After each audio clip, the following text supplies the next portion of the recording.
Ladies and gentlemen, you're watching, yes, the Yankees Entertainment and Sports Network.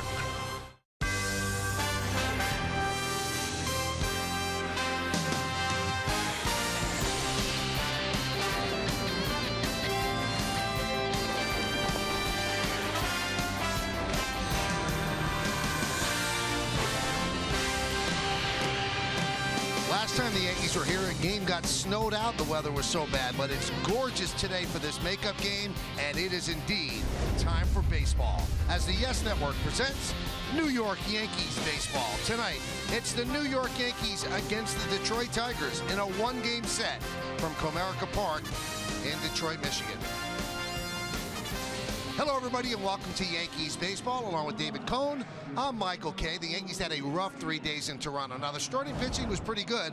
The offense just disappeared. They have a little bit of a funky lineup tonight. We'll give you that in a couple of minutes. But the starting pitching, as I mentioned, was not the problem. The problem with the starting pitching for the Yankees has been Michael Pineda, though. We'll take a look at the pitching matchup tonight.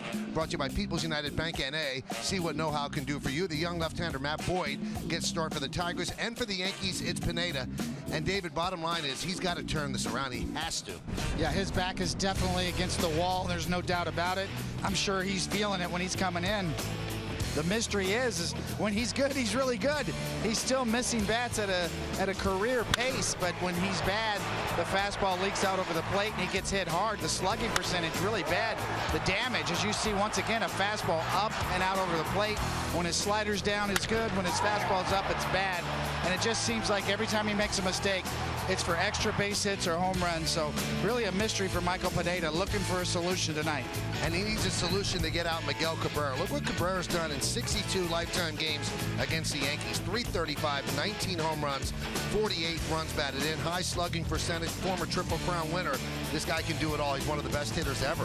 Well, I agree. I think you're watching a guy that's building a Hall of Fame career, still just 33 years old, can do it all. There's nowhere to pitch this guy. You pitch him away, he hits it a long way away. He's got power to the opposite field, obviously, and he can also turn on the inside pitch. So there's no real scouting report on how to pitch this guy. Sometimes you just got to try to mix it up and keep him off balance, but there are no weaknesses in that right-handed swing. So that's going to be a big issue for Michael Pineda, and straightening himself out a big issue as well. When we come back, Meredith Marakovitz and Pineda, he'll talk about how big this is for him and for the team next on Yes.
Baseball on Yes, I'm Meredith Marakovitz. Michael Pineda gets the ball tonight for the Yankees, and he could very well be pitching to keep his spot in the rotation.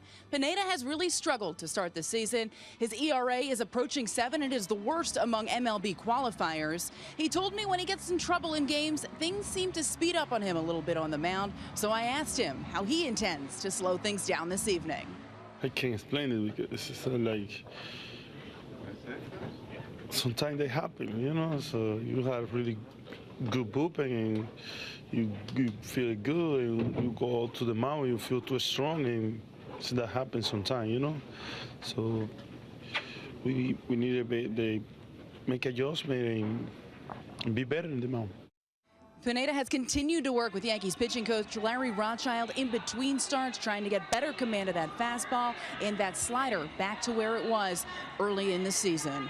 Plenty more to come here on the Yes Network. When we get back, Michael Kay and David Cohn will have lineups. First pitch baseball right here on Yes.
Baseball on Yes is brought to you in part by Baltimore Lanes. Nobody throws a party like Baltimore. Plan your next event at Baltimore Lanes. By People's United Bank NA, where mobile cash management keeps your business in hand.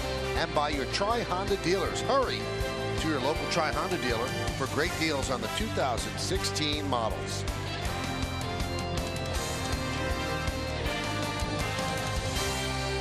Well, it's been like a merry-go-round for the Yankees, and they can't get off until they start scoring some runs. It's been that sort of frustration for them, and Joe Girardi really shook up his lineup today, and he was kind of feisty when the media questioned him about it. Here's Joe from earlier today.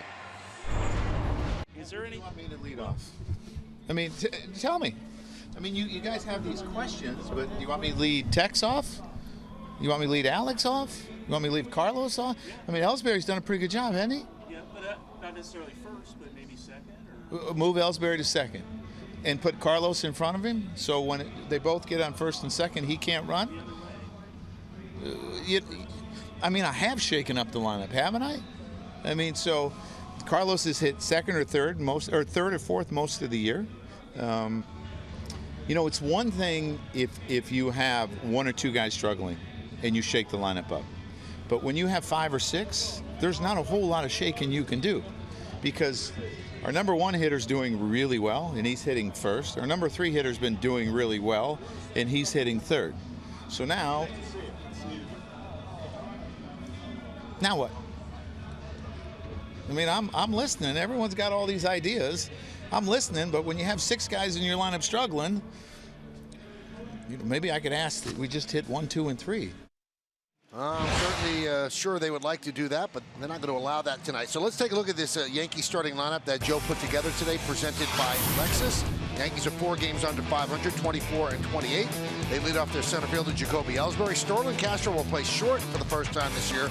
He'll bat second. Batting third, playing right field, Carlos Beltran. Mark Teixeira is at first base, cleaning up. The number 5 hitter, the DH Alex Rodriguez. Chase Headley at third will bat 6th. Batting 7th and catching, Austin Romine. Rob Refsnyder gets to start at second. He'll bat 8th. Batting 9th and playing left field, Aaron Hicks. So against a young left-hander, David, they're going with all righties except for Ellsbury. Indeed. Kind of seeing a little bit of a new look in this Detroit Tiger rotation. And here's the first one we're going to get. Matt Boyd on the year, just his second start. So far, so good, although he has given up 2 home runs in his 2 appearances in 1 start.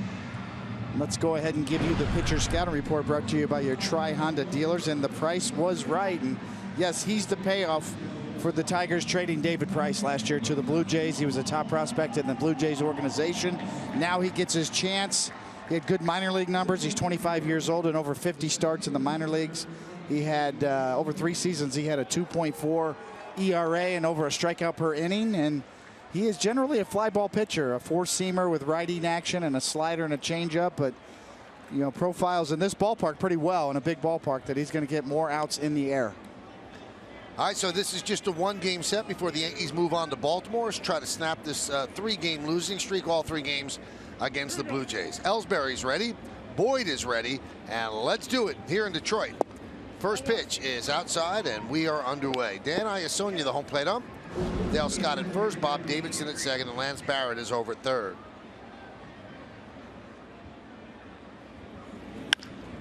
Ground ball right side, grabbed there by Aviles. 1 away. Let's check out the Tigers defense presented by Geico. In the outfield, you've got Upton, Maben, and J.D. Martinez. That's left to right. Castellanos, Iglesias, Aviles, and Cabrera third to first. Saltalamacchia behind the plate, and Boyd is on the mound.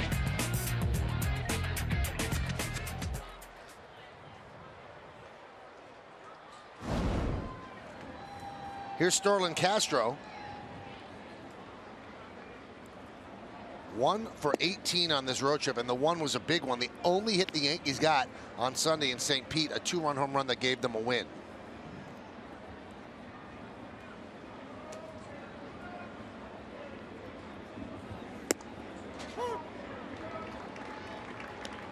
It's going to be the first time we get a look at Starlin Castro at shortstop, too, for the Yankees. Kind of came out of nowhere. Well, they sit down McCann, a lefty, Gregorius, a lefty, Gardner, a lefty. And this is the way they do it, by having Castro move from second to short and having Ref Snyder play second. He's certainly played shortstop before. 844 career games, 88 at second base.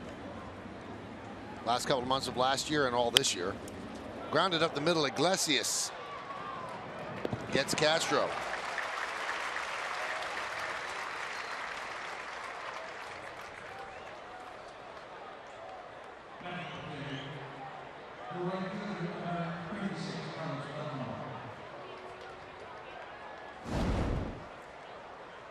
And that'll bring up Beltran. You know, you can hear the frustration in Girardi's voice in talking about the lineup and what to do. He should expect those sort of questions when the team's not scoring runs. But when everybody is slumping, David, there simply is not much you can do. There's just so much juggling that's possible. Yeah, it's so frustrating for Joe Girardi. You can see that maybe even a manager needs a day off every now and then. And obviously it's a makeup game that was going to be scheduled as an off day. And Beltran pops up. Saltalamacchia makes the play, and the Yankees go down in order 1, 2, 3 against a 26-year-old right-hander. Tigers come back.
Against young Matt Boyd, and now Michael Pineda, in a very important start for him, will face this Tigers starting lineup.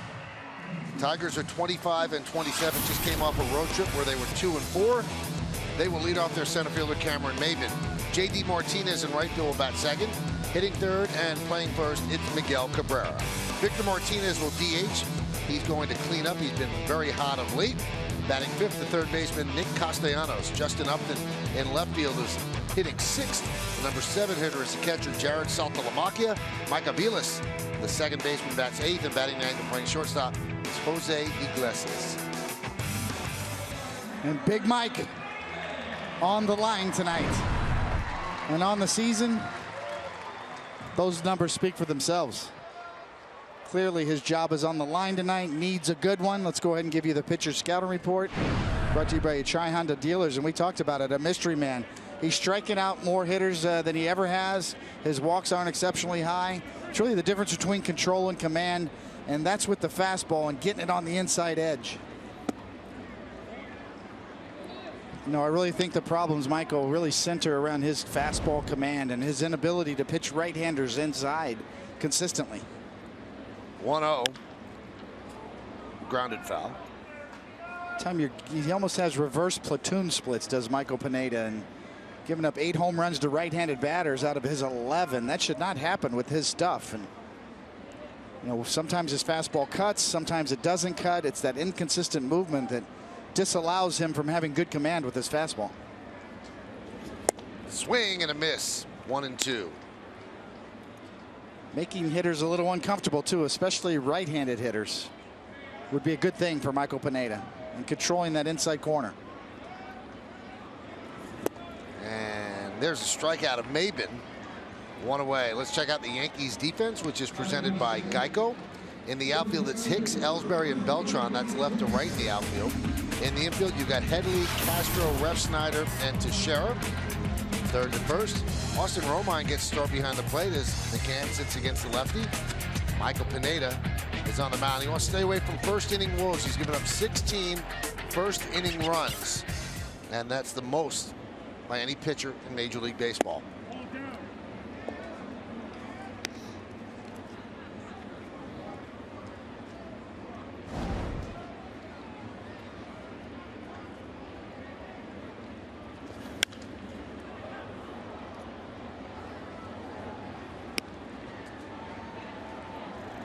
A lot of pitchers have struggled in the first inning. A lot of good pitchers struggle in the first inning. But Pineda has not been great in many innings. It's just that it seems like it's accented in the first. There's a line drive to left field. It's a base hit, and that will go to the wall. J.D. Martinez will get himself a double, so a man on second with 1 out.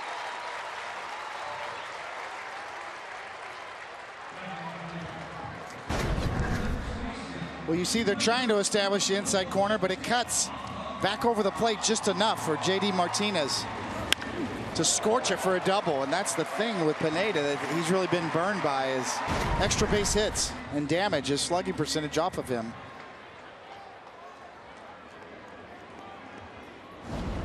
Here's Miguel Cabrera with a runner on second, 1 man out.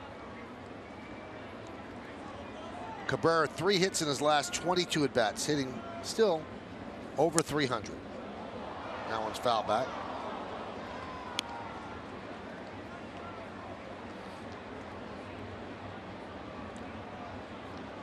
I think it's no secret we're seeing Austin Romine trying to establish that inside corner early in the game. You got to give Martinez credit there for cutting that one off and getting a double.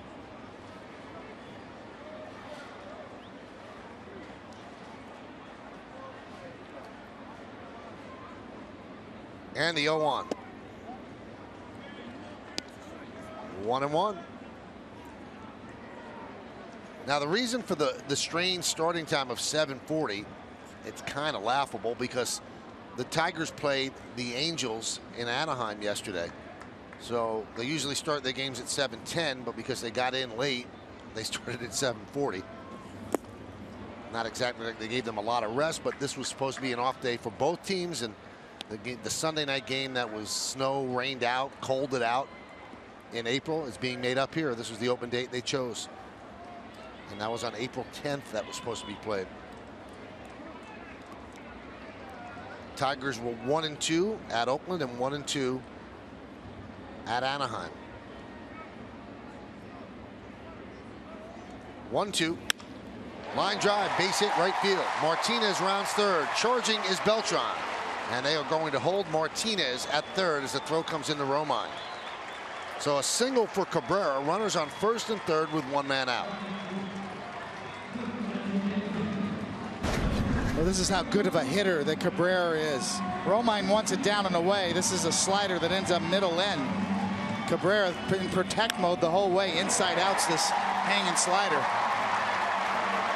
Just fantastic bat control from, as I said before in the pregame, a guy who's having a Hall of Fame career.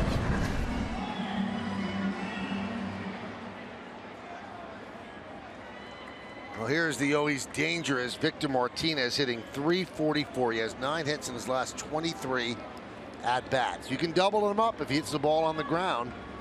Both he and Cabrera do not have great speed. So Cabrera's at first, J.D. Martinez is at third, Victor Martinez at the plate. Bottom of the first inning.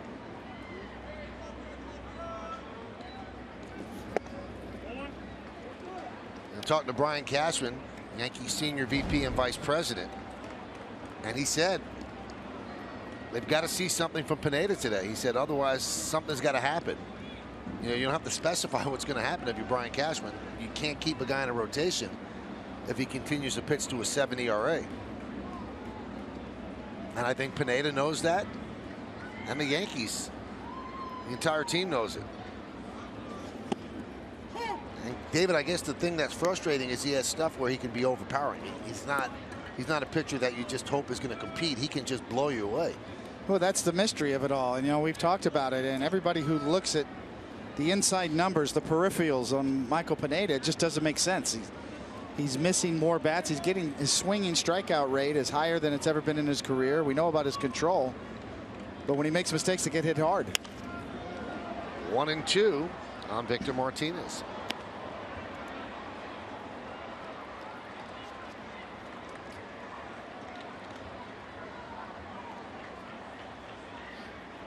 I think we've kind of seen it in this first inning. You know, the Maben, the leadoff hitter, 2 dandy sliders to strike him out. A couple of fastballs in, and then the hanging slider to Cabrera there.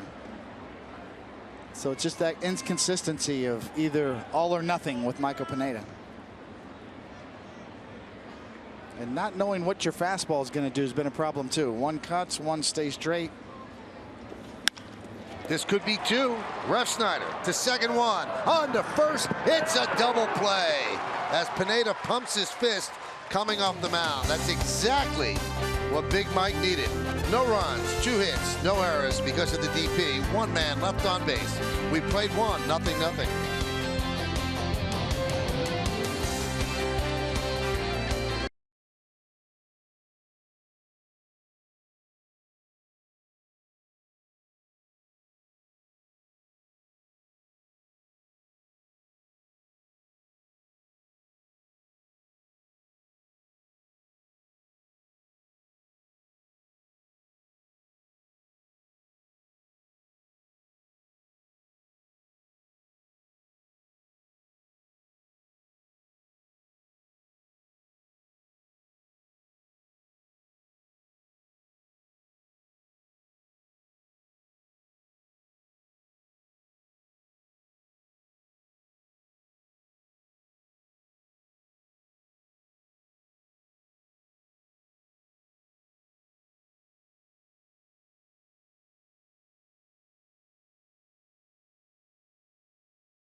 By Toyota, RAV4 Hybrid is the official hybrid vehicle of the Yankees.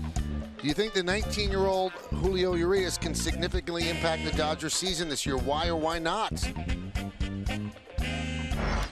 And Chris Casey, 22X, said, I would say he may not make a significant impact this year, but the experience will be vital for his future.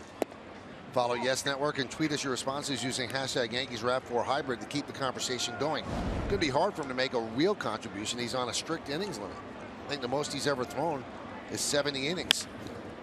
Teixeira hits one sharply to short. One away. Mark now 1 for 14 on this road trip. Well, it's just so rare that you see a teenager dominating so much in the minor leagues that he's got nothing left to prove down there. So there's nowhere else for him to go but up. Well, here's A-Rod. A-Rod felt that he swung the bat well last night. Said he had 3 good at-bats against Aaron Sanchez. He did pick up a double. Yankees' only extra base hit of the game. Boyd misses outside. 1-0.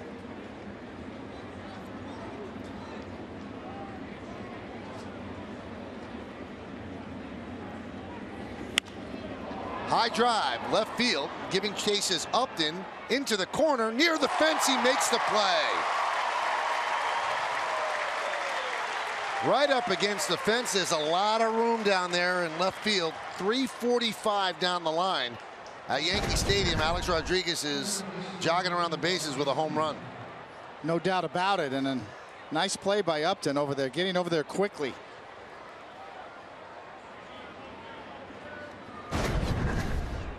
Here's Chase Headley. And a strike to Headley. Alex bidding for home run number 7. Just too much real estate out there. Soft ground ball to second. Charging is Aviles. And the Yankees go down in order 1-2-3 against Boyd. 6 up, 6 down for the Yanks. We go to the bottom of the second. 0-0.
On my ESPN Radio 98.7 FM show, this is simulcast on Yes. And Brian Cashman, the Yankee GM, did not pull any punches about how big this game is for Pineda. So he's going to have to do better, or we're just going to have to make some changes there. And whether that means a demotion, whether it means the bullpen, I don't know. But those are options that we have, and those are the dialogue that we've been having, or I've been having with our manager and our pitching coach about it. But he's got tonight's start, and we're hopeful to see better things. No punches pulled there, and you spoke to Michael Pineda, Meredith Marakovitz. Does he know how big the start is? Well, I asked him if he feared that he would be removed from the rotation if he didn't pitch well tonight, and he said, I can't think about that right now. It's really out of my control. The only thing I can do is go out there and try to perform to the best of my abilities. The rest is really up to the Yankees. I need to go out there and focus on pitching as well as I think I can pitch. But guys, realistically, it is in his control. If he pitches well, he will remain in the rotation. You know, Meredith, I was just about to say that before you put the bow on it. To say it's not in your control is to not understand what's going on. If you pitch well, you're going to keep your spot in the rotation. So it is in your control. And it's clear he is frustrated. He said after the last game he knows he is letting his teammates down. He's letting himself down. And Joe Girardi said this isn't even about the team. This is about Michael Pineda needing to pitch well to feel good about himself as well. Because he's a guy that came into spring training. The Yankees felt really good about the way he was throwing the ball. His slider looked sharp. His arm seemed ready ahead of schedule. And since the regular season started, there's just been no consistency. Does a pitcher let this bother him, David, when there's this kind of pressure hanging over his head? I don't know how it couldn't bother him. You know, you have to be supremely aware of what's going on and that your job is on the line and you need to produce. You have to constantly produce in this game and prove yourself. And you know, it's not all bad luck. You know, you have to be accountable, and you have to be accountable to your teammates, to your organization. You got to make better pitches when you get ahead in the count. Now, he doesn't walk a lot of guys. He strikes out a lot of guys, so it's on him. Now, part of it might be a little bit luck in terms of his batting average on balls in play, which is the one stat in sabermetrics, you know, that you look at, the balls that are put in play. His average is a little under 400, 396. Those numbers tend to normalize over the long haul. On his career, that average is usually around 290 to 300. So about 100 points more is his batting average on balls in play. Only part of that's luck. Part of that's hanging sliders getting hit hard. We've seen it. He either strikes him out or gives up a bullet. Swing and a miss. He strikes out Castellanos. I mean, this is the mystery part. I mean, at times it looks so good. The quality of that breaking ball, even though the location was probably more in the middle than he wanted. It's late and it's quick break. It's got good downward tilt. The mystery of Michael Pineda right now, and I really think it comes around to the command on his fastball. He has such inconsistent movement on his cut fastball. It's not as if he's trying to cut it. It's sort of a natural moving fastball that he throws, and it's hard to have good control with your fastball when you don't know what it's going to do. One time it cuts, one time it goes straight. For me, it was always about, I want that fastball to go where I'm trying to throw it. Inside corner, outside corner. Upton fouls it back, 0-2. Talk about the Yankees struggling offensively. Justin Upton signed to a big money contract during the offseason, hitting just .213. And he leads the American League only a third of the way through with 73 strikeouts. 1-2.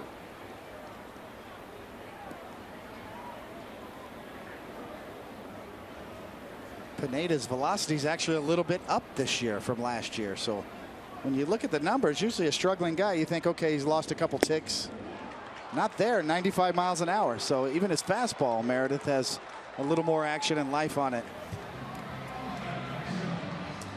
And that's something that the Yankees took notice to early on in this season. And like I said, he worked very hard this offseason to come in, make sure he was ready, in better shape than he's been. And he said all throughout, my arm feels good. My arm feels better than it has in a really long time. And that's where I think a lot of the confusion comes as to why he's been struggling, because he has felt better, especially considering he had been coming off of injuries years prior. He felt like this was the year where he can come in and make a statement.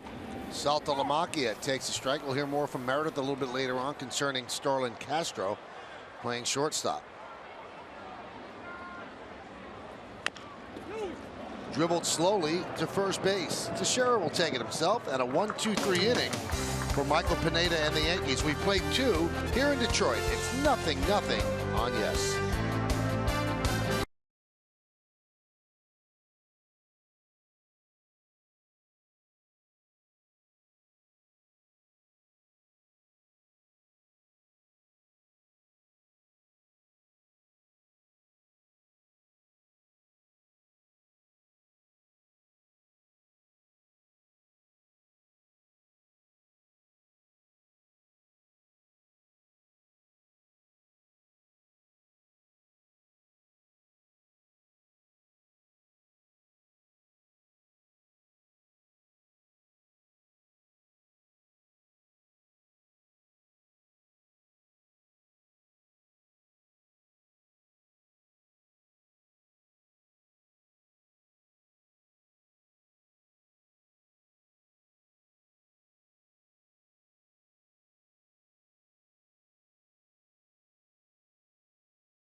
Tigers struggling right now, and the team scouting report brought to you by Mohegan Sun.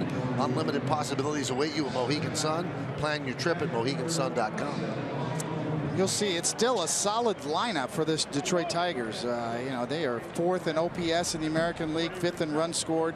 They have 4 hitters in their lineup that are batting over 300. So it's really not the offense other than Justin Upton. It's been the pitching, and they're revamping that rotation. 2 rookies in. We're seeing one tonight. Michael Fulmer is another one from the Mets that they got in the Cespedes trade that's done really well so far. So you've got 2 rookies on trades you made last year that are now a chance to be a big part of your rotation. And you know, that's the key. They're treading water right now to see if they can hang around 500 and then make a move later. Romine fouls it back, 0-2. You know, there was some doubt during the offseason whether or not they'd bring Brad Ausmus back. And Jim Leland is the guy who said, you know what, we should. He's a consultant here, and Ausmus took over for Leland when Leland retired. Ausmus, New Haven, Connecticut, went to Dartmouth, actually a 47th round draft pick by the New York Yankees.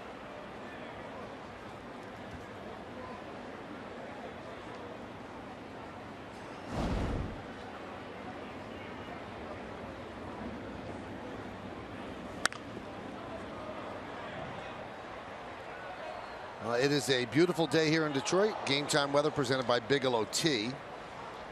80 degrees, humidity 29%, wind 13 miles per hour, mostly sunny, a low near 60. Now, when you want to get a real feel for how smart Brad Ausmus is, there's a ground ball. Romine's out, 1 away. His favorite book is A Schopenhausen Critique of Nietzsche's Thought, which his dad wrote. He's a government major from Dartmouth, so that's a pretty heavy book. I waited for the movie, but I couldn't even pronounce that if I had to. You could put that in front of me. 18 big league seasons as a catcher, so like a lot of managers, he's got a catching pedigree. Drafted by the Yankees, as I mentioned, All-Star in 1999, won 3 Gold Gloves, and got named the Tiger manager in the winter of 2013. Ref Snyder grounds one sharply to Castellanos.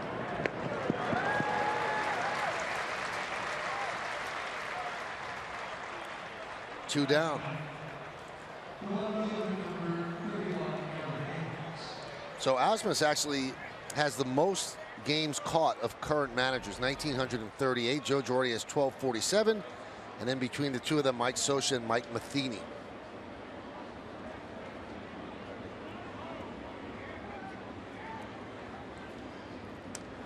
Here's Aaron Hicks. You know, when I spoke with Cashman and I asked him about Hicks, he pretty much said they're going to keep running Hicks out there. They really believe that the talent is there. He has not started off well, but they said if you look at his past, he's been a very, very good hitter from the right side, and he struggled from both sides. He's hit better from the left side with the Yankees, but they're not going to pull the plug on a young guy with this type of physical talent.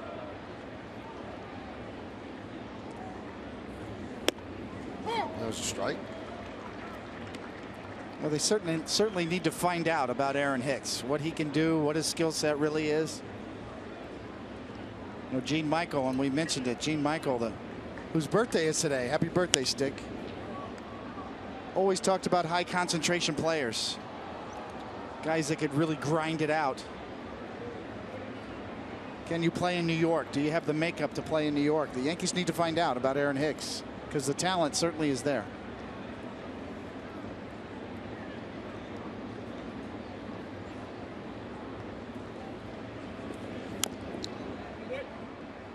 Still 2-2.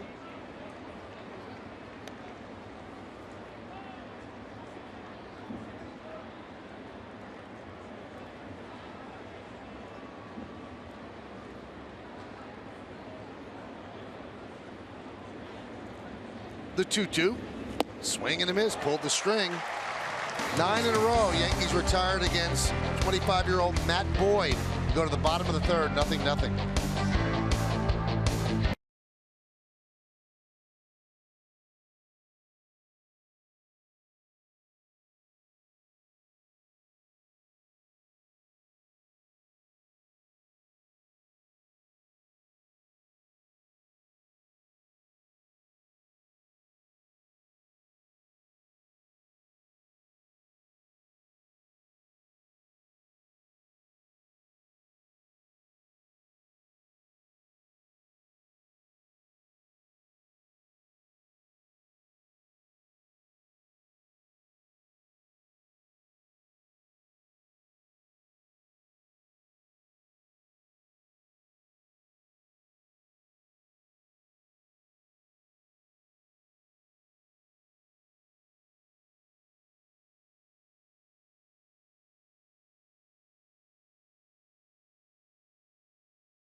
Come see your favorite Yankees legends put on the pinstripes again, including my partner David Cohn, and take the field at Yankee Stadium.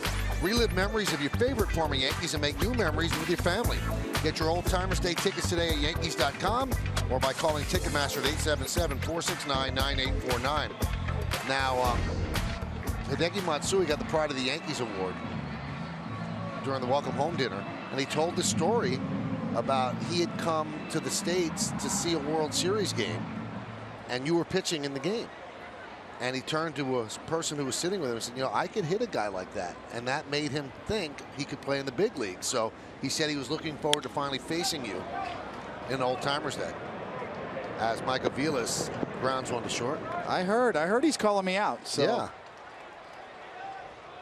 Now, might there be a brushback, or you're very good at laying it in there for people? Well, you know, I'm a showman. You know, I know what the fans come to see. So I'm 2 for 2 in the last 2 games. Tino Martinez got me and took me deep, and Jesse Barfield last year got me. So those are the first 2 home runs given up in the Old Timers game since Reggie did it almost 20 years ago.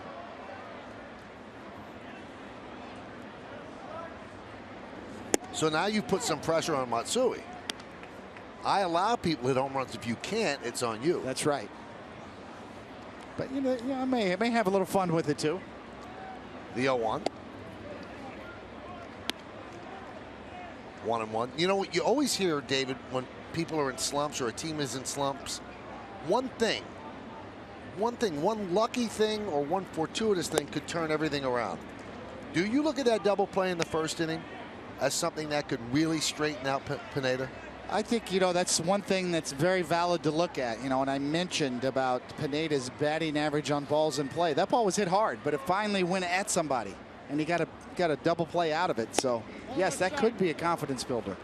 Because he came back in the second, 2 strikeouts, and a ground out softly to Teixeira, retiring the Tigers in order 1-2-3. There's nothing wrong with his velocity or the quality of his sliders. 3-2 on Iglesias. Iglesias could pick it with anybody at short, but struggling at the plate, hitting just .219. A home run and 9 runs batted in.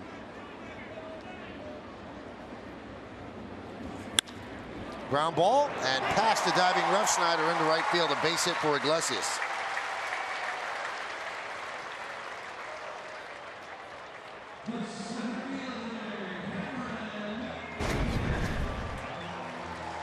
Pretty good pitch, down and away. You see the cut on it, and maybe on the outer third, and very nice back control from Iglesias. But as I said before, Michael, the thing with Pineda, all of his pitches to right-handed batters move away from them.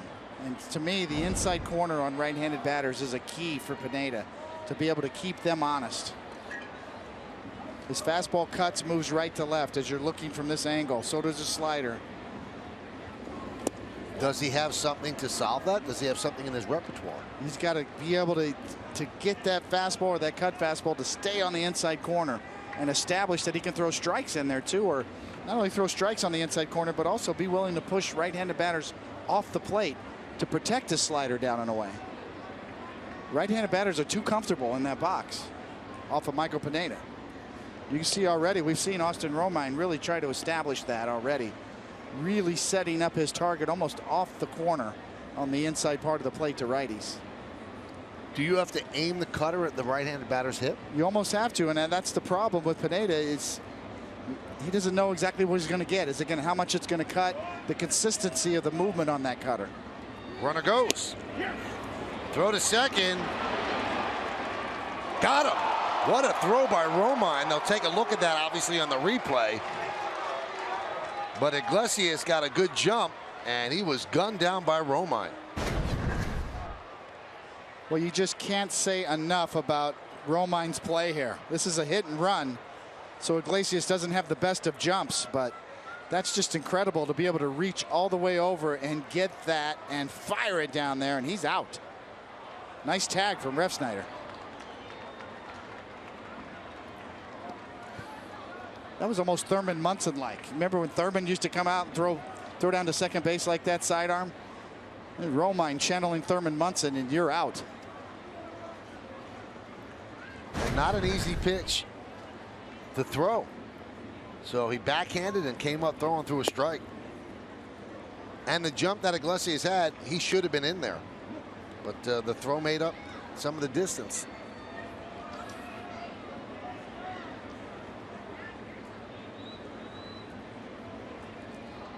Two one. 2-2 on Maben.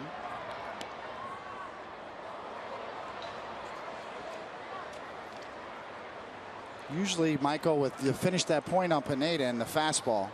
Generally, is from a right-handed pitcher to a right-handed batter. If you're having trouble getting the ball inside to righties, you can two-seam it, because a two-seamer will naturally give you that movement into righties. I don't think Pineda features a two-seamer. So every pitch that Pineda throws to right-handed batters are going to have right to left movement, and right-handed batters know that.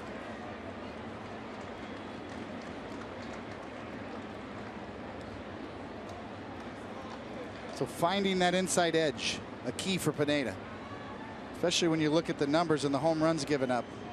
8 home runs out of his 11 to right-handed batters this year.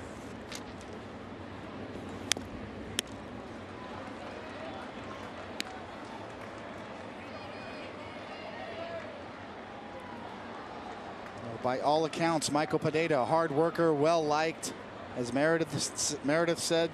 Worked hard in the offseason, in great shape. His velocity's up. Larry Rothschild loves him. He's coachable. Up the middle and a base hit. So a 2-out single for Maben. That's the 4th hit for the Tigers. Case in point right here. Once again, a right-handed batter, very comfortable. A fastball with a little bit of cut on it. It's got a lot of the plate, and it's hit hard.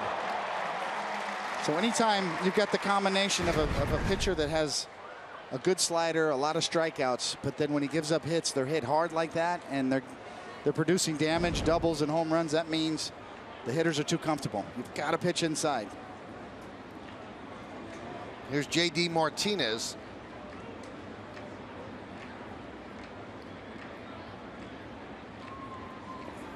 Swing and a miss.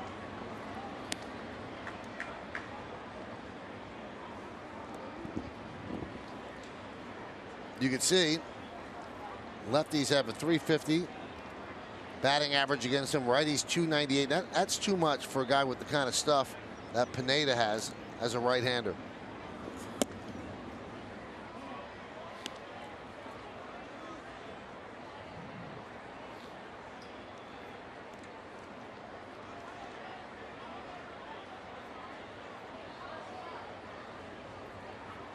Bottom of the 3rd inning, 0-0.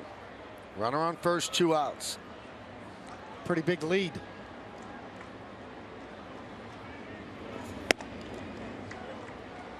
And now Austin Romine wants to talk with his pitcher.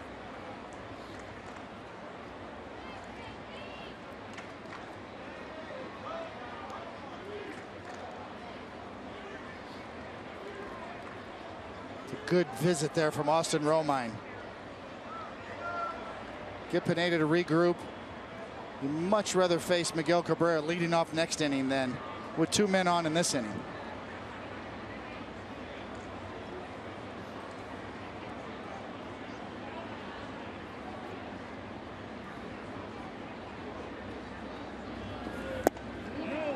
Check swing, did he go? Yes, he did, said Dale Scott. 2-2. From the side. I'm a pitcher. I like that. Paul O'Neill would be all over that. I'll tell you that. J.D. Martinez didn't like it. He kind of leaned back, threw his head back when Scott made the call. 2 balls, 2 strikes, 2 outs. Swing and a miss. J.D. Martinez down on strikes. 4 strikeouts for Pineda. We played 3 here in Detroit. Nothing on yes.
By DirecTV. If you call yourself a sports fan, you got to get DirecTV.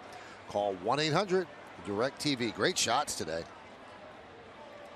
That's Ford Field with the Lions play on the right and Comerica Park on the left here in downtown Detroit. Jacoby Ellsbury leads off. 1-0. Audi scoreboard 0-0. Mike Ilitch, the owner of the Tigers, was adamant in building this ballpark in downtown Detroit, trying to revitalize the city, and now he's building a new arena for the Detroit Red Wings a couple of blocks away. And once they built this, and then they decided to build Ford Field here, they could have built these facilities in the suburbs. They didn't do that.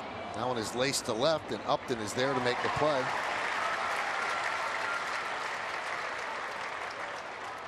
The hockey arena is supposed to open up in 2017, and that's the stage it's in right now. It's just down the street from Comerica. And Ilitch did something that was so cool. When the auto industry was in crisis, had to be bailed out. If you look in center field here, there's a big ad for Chevrolet. And they said, I'm sorry, we can't pay the money this year. We have to take the ad down. He says, you have it for free.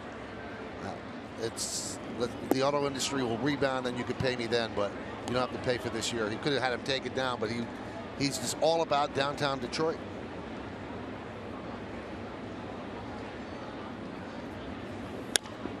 Castro fouls it away, 1-1.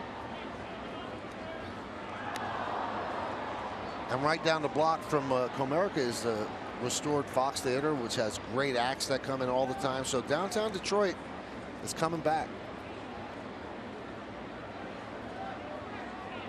1-1. Ground ball left side. Castellanos gets Castro. 2 away. So we're talking about the rebound of Michael Pineda through 3, and the Yankees are hitless with 2 outs here in the 4th inning. So the offensive struggles continue with pretty much an all right-handed lineup except for Ellsbury.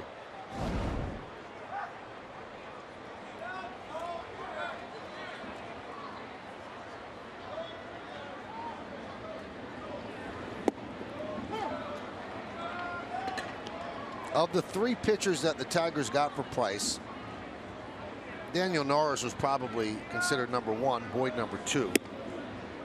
And Jairo Labor is the 3rd rated starter of the 3 they got.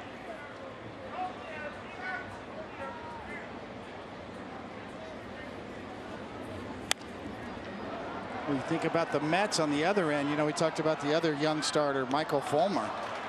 And the Mets, with all of their pitching, were able to land Cespedes by giving up another top prospect, and Fulmer's impressed as well. They've been pushed into duty. Anibal Sanchez and Mike Pelfrey both struggled badly. Both of them forced out of the rotation, and the 2 rookies are in. And so far, so good.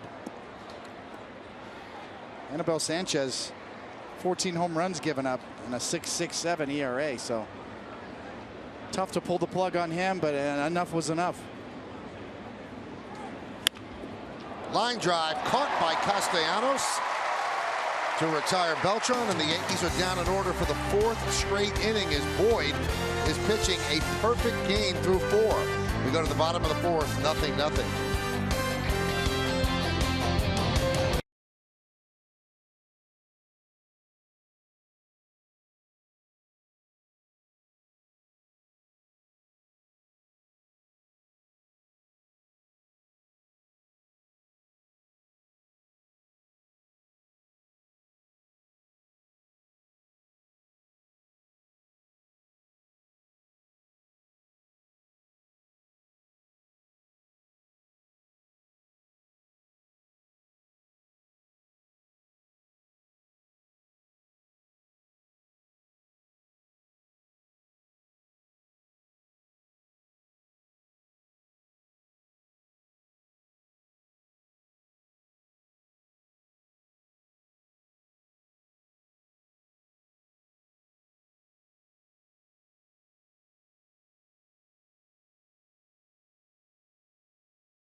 I'm Meredith Morakovitz on the Audi scoreboard. Score 0-0. Starlin Castro getting the nod at shortstop this evening. He was a little bit caught off guard. He told me that he got a text message from Joe Girardi this morning saying, would you be available to play shortstop tonight? Castro told me he had to look at it twice, not expecting that to come, but said he is excited about the opportunity. This is the first start he's making at shortstop since August 25th of last year. Now, the Yankees did put him there for a couple games during spring training. He didn't play a full 9 innings, and he told me he hasn't really taken any ground balls at short since then, but mentioned that this is the position he's played since he was a youngster, and you just don't forget how to play it. He was looking forward to being able to get back out there again.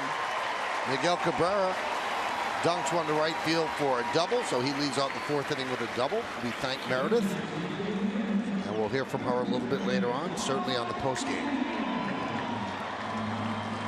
So Cabrera, who has haunted the Yankees, this is his 63rd game against them, is 2 for 2 tonight.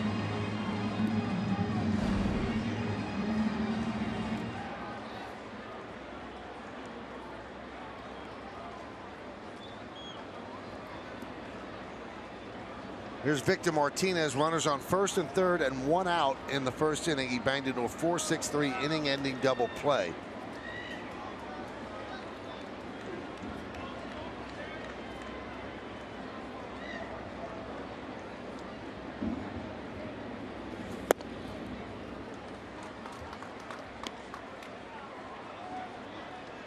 Look at the numbers with runners in scoring position this year. 395, a home run, and 20 ribbies.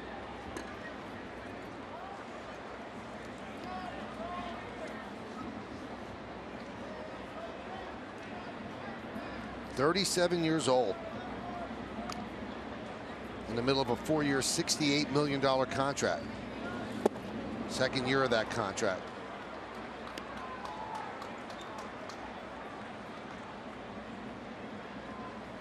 The classic American League only style player. Can't really play anywhere on the field. Just had some knee issues, chronic knee problems.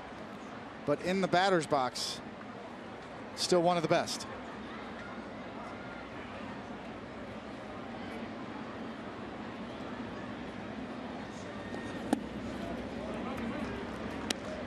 Two and one on the guy they call V-Mart.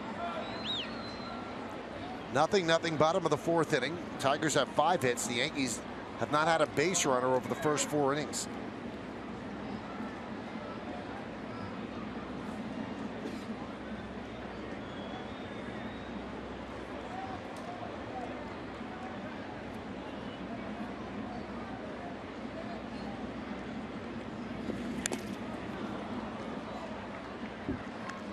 Two and two. Got off to a great start. 342, 8 homers, and 32 runs batted in. And you need that sort of hitter behind Miguel Cabrera, because Miguel Cabrera is such a great hitter. If you don't have a really, really good hitter behind him, they will always pitch around him. And that's happening with the Nationals with Bryce Harper. And Harper's starting to get frustrated because they just keep walking him. So Martinez provides some protection for Cabrera. Time was called by Romine. He wants to talk with Michael Pineda. This copyrighted telecast is presented by authority of the New York Yankees and may not be reproduced or retransmitted in any form, and the accounts and descriptions of this game may not be disseminated without the express written consent of the New York Yankees. It's been frustrating for the Tigers because this is a lineup that's built to win. Championship caliber offensive lineup, and the depth of the pitching staff has been a problem. And for years it's been the bullpen. The rotation struggling early.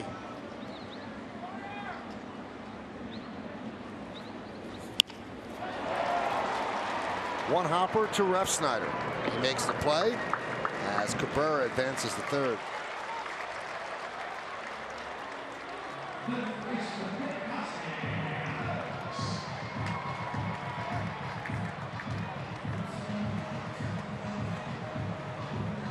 Well, whether the Yankees are scoring or not scoring, they've got to try to cut off the run, so they bring the infield in the 4th inning with Nick Castellanos at the plate. Runner at third, one out.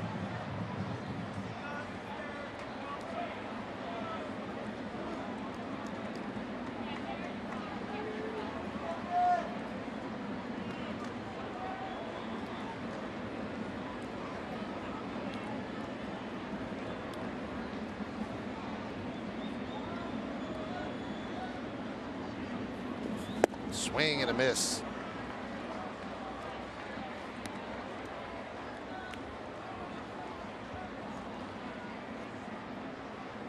Cabrera does not have great speed at third, so the Yankees don't have to press up against the grass when they come in. Gives them some lateral movement. A ground ball, they can come home where they are right now. Swing and a miss, 0-2. Well, two very high quality sliders in a row from Pineda. As good as it gets.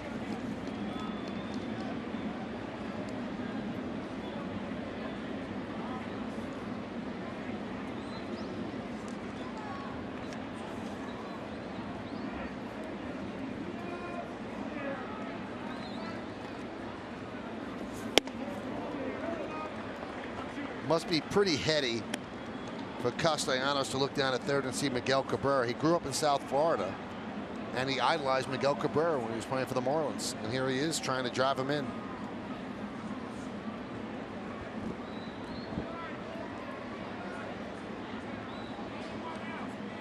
One-two. Nice block by Romine.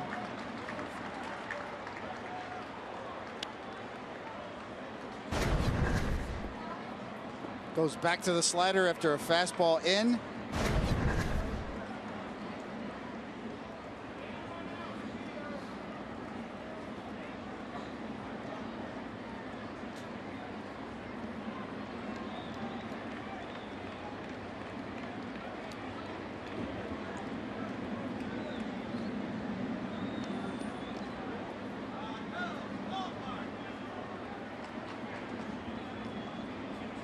And the 2-2 pitch. Swing and a miss. Big strikeout for Pineda. Getting Castellanos for the second time tonight. You can see the slider spin straight down, downward tilt on that slider. And a look of bewilderment from Castellanos back at Pineda. I mean, those are three sliders that he swung and missed that are as good as they can be for Michael Pineda. Straight down with the break. And right over with the bat. See that on Yesmo, brought to you by your Tri-State Mercedes-Benz dealers. Here's Upton. Swing and a miss. Upton struck out in the second inning. Pineda has 5 strikeouts.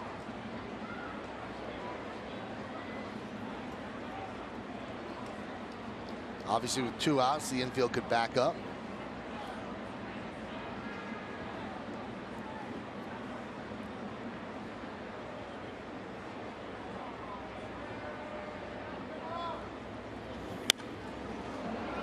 And 2.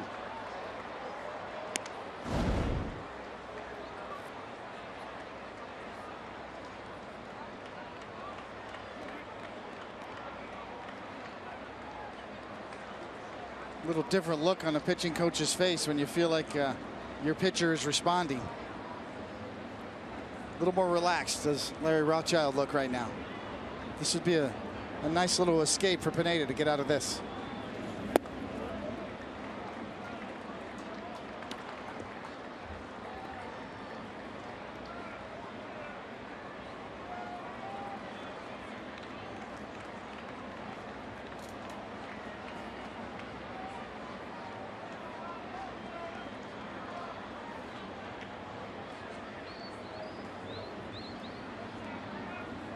And the 1-2 pitch. Fly ball shallow right. Coming on is Beltran. He can't get there. It hits in front of him for a base hit. Scoring is Cabrera. Bloop single and an RBI for Upton. It's 1-0 Tigers. And Larry Rothschild's going to come down or come out of the dugout and try to settle down Pineda because I think everybody in this ballpark thought that was an out. Indeed, and Pineda definitely unlucky here. He beats Upton, a jam shot, and a blooper. And this is the look from above.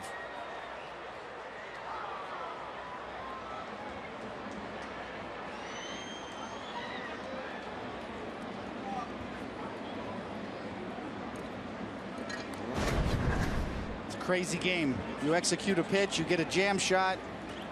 The exit velocity, the ball's hit weakly, weak contact, produces an RBI 2-out single. Up and out of the zone, jam, broke his bat, judging by the sound.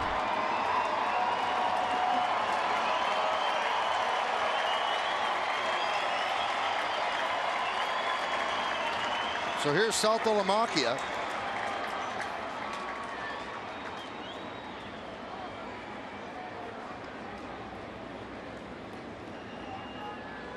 One nothing Tigers, bottom of the fourth inning.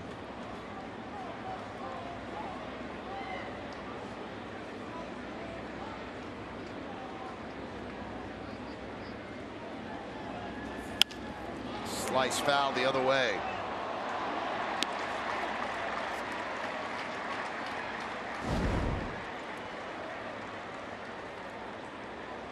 For Upton, just his 12th RBI of the season.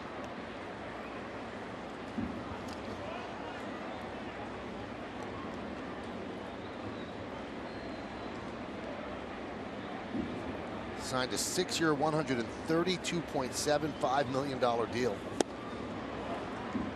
And as if that wasn't enough, he has an opt-out after the second year. Right now, the opt-out doesn't seem like something that's going to be exercised if he continues this way. But he does get that hit in front of Beltran.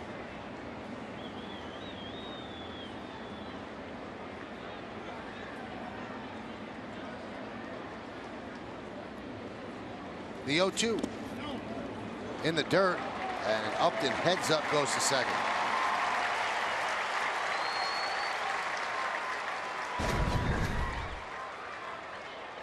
You see the slider down and in. Romine, all he can do to smother that, and Upton's off to the races. Never hesitating. That's what you call a really good secondary lead. Bouncing, and gone the minute the ball's in the dirt.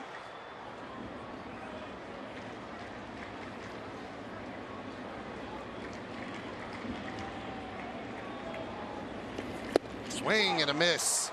So Saltalamacchia down on strikes, but the Tigers get a run on 2 hits.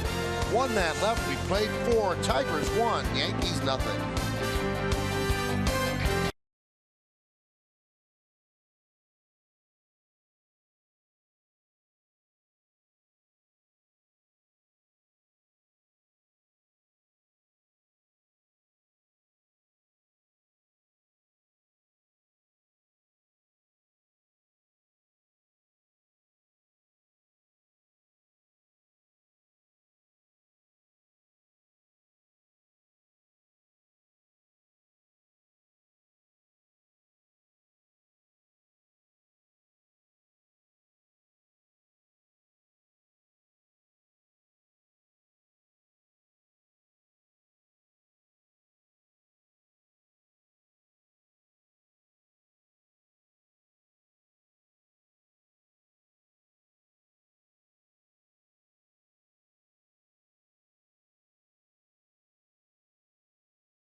Bob, that's for sure. So they had a 29-game hitting streak with Jackie Bradley Jr. Now 26 for Bogarts. Cadillac scoreboard shows Detroit 1-0 over the Yankees. Mark Teixeira leads off, and Boyd starts him off with a strike here in the 5th. Yankees have not had a base runner yet in the first 4 innings.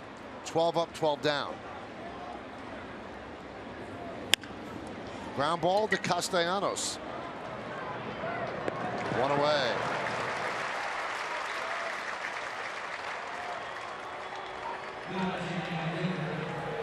Matt Boyd is a distant relative of Bob Feller, and he's pitching like Bob Feller right now, and also a distant relative of the former First Lady of the United States, Dolly Madison, who also makes a mean ice cream. Here's A-Rod. Hit one to the wall down the left field line, run down by Upton. Hardest hit ball of the night by the Yankees. And Boyd starts him off with a breaking ball. What does distant mean? How do you define distant relative? Could be the cousin of a cousin of a cousin of a cousin. Brother from another mother? Yes. No. 0-2.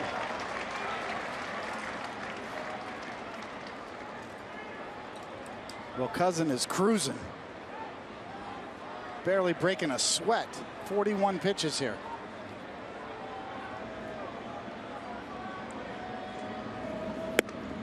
Former 6th-round pick of the Blue Jays out of Oregon State.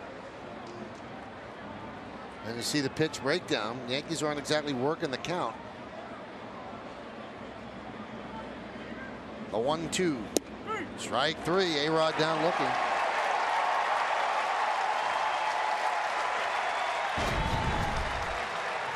Well, the value of being able to throw a strike on the inside corner, it works. Take note. A lot of times it's a great finish pitch. When you're throwing changeups and curveballs, you can catch guys and good hitters like Alex if you can paint the inside corner just like that. Greg Maddux rode that all the way to the Hall of Fame. Called 3rd strike on the inside corner. Here's Chase Headley, grounded to second in the 2nd. Struck out 4 times last night in Toronto. Count 1-0. It's the best time, Michael. A lot of times hitters are defensive. They're looking for off speed. They're protecting against sliders. Kind of classic pitching backwards. See Boyd here. Curveballs, sliders, and changeups, and then finishing with the fastball. Instead of starting with the fastball, finishing with it. 1-2. So does he come inside on Chase Headley now after going outside?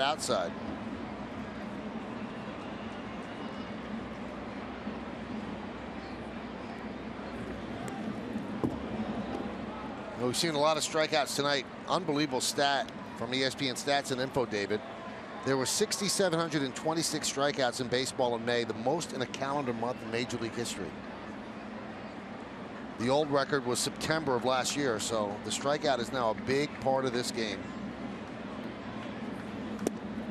Just missed another strikeout right there.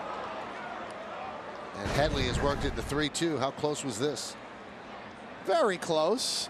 It's the first 3-ball count now for Boyd tonight. And there's the Yankees' first base runner. A walk issued to Headley, and it'll bring up Romine. I was talking today, David, to Jim Palmer, the Hall of Famer, and he was talking about how the game has changed with all the strikeouts and people pulling the ball. He said the hitters that I feared were not the home run hitters. I feared the guys that went line to line and made contact. He said because it was hard to get them out. He said if I made my pitches, I could get a home run hitter out all the time. I could get a guy who strikes out all the time. He said the game's changed. He said there aren't a lot of line-to-line guys.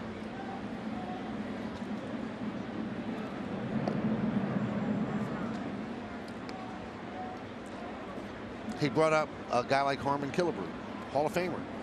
He said it didn't fear me. I didn't fear facing him. He said because if I made my pitches, he's going to strike out or hit a ground ball to second base.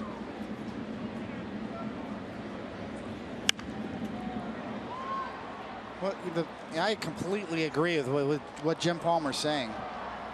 The lineups that gave me the most trouble were balanced lineups. A little bit of this, a little bit of that. Contact hitters, lefties, righties. I was never a big fan of the Yankees lineup tonight where it's all right-handed against the lefty, because that allows a lefty to get into a groove. And that's a hot shot on one hop to Aviles. He gets the force at second. And Boyd is in a groove. He allowed a base runner, but he's got a no-hitter through 5. We're halfway through, 1-0 Tigers.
Which takes you to Windsor, Ontario from Detroit on a beautiful evening.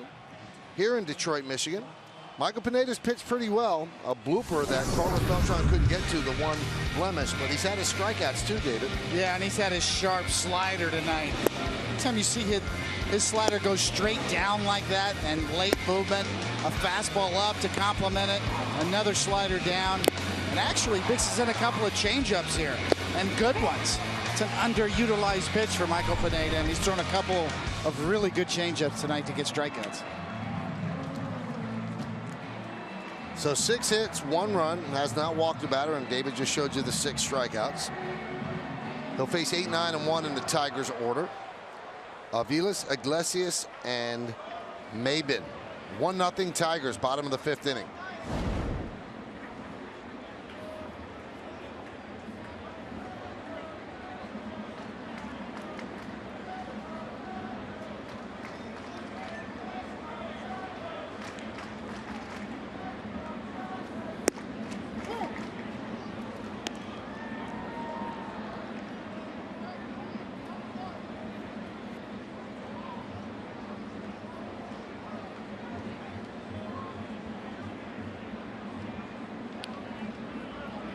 The 0-1. One of the classic old buildings, part of the Detroit skyline, is the Detroit Athletic Club, which is beyond the center field wall, and there's a new addition to that this year. That top part didn't exist, so people are dining up there watching baseball. That was built just this past winter. The 0-2.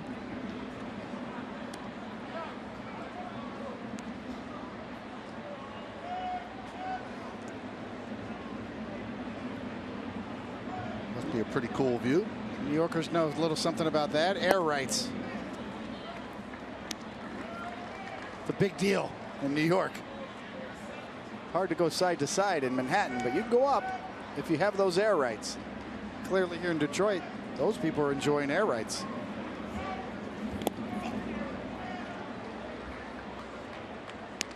This ballpark, I believe, is one of 2 in Major League Baseball that faces completely the opposite geographically as the other ballparks. And the reason they did that is when they built the ballpark, they wanted to look into the city and show the buildings of the city and the skyline of Detroit. If they had built it the other way, there's not much going the other way. So sometimes in day games, it's got a little bit of a different glare than you see in most ballparks. Castro gets Aviles, 1 away.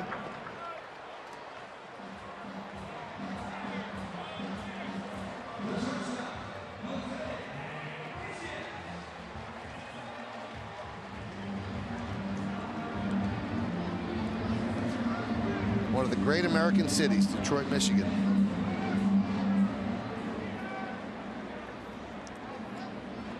Here's Iglesias. Not much work for the Yankee outfielders. 6 ground balls, 6 strikeouts, and 1 caught stealing. And one of the chances Yankee outfielders got, Beltran couldn't get to a bloop by Upton. That would have been the 3rd out. Instead, it turned into an RBI single, and that's the difference in the game right now. 1-0 Detroit.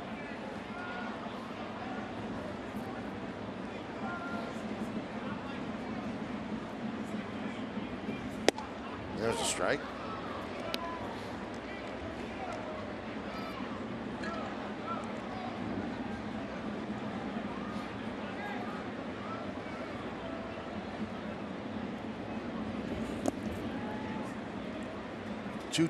Well, that's a perfect example of what I was talking about with Pineda there. Romine trying to get him to throw his fastball in.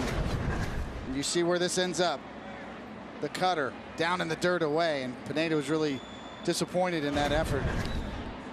But I love the combination here. Romine doing an excellent job with Pineda. Pineda clearly passing the test tonight, has good stuff. Romine tries the changeup. No, back to the slider.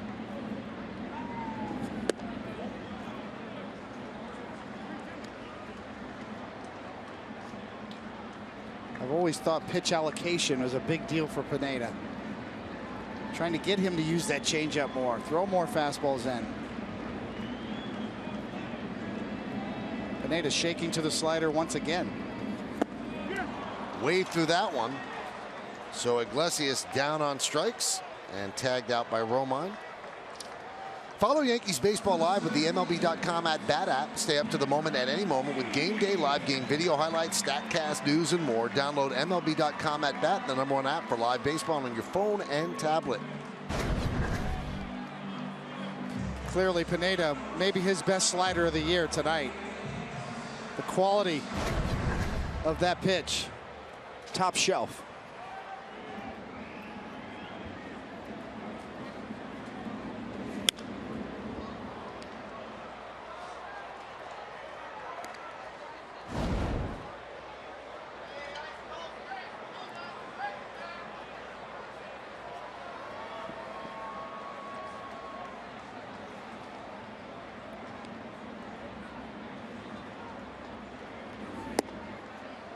One and one.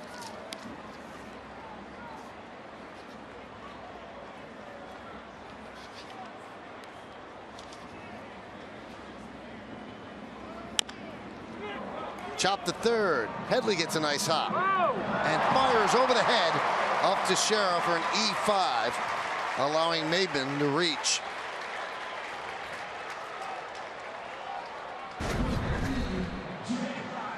Was the first one we've seen this year from Headley as he got his rhythm a little out of sorts and rushed and airmails it.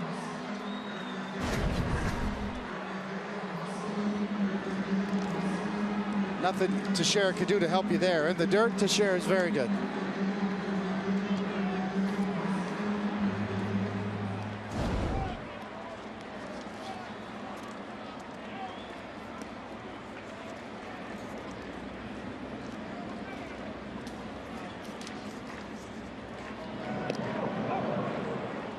That is the 5th error by Headley. Last year he had 23. Runner was leaning a bit here. No doubt about it. With 2 outs here, it's a good time for Maben to take a chance, try to steal. Might go on hold now. He kind of gave it away.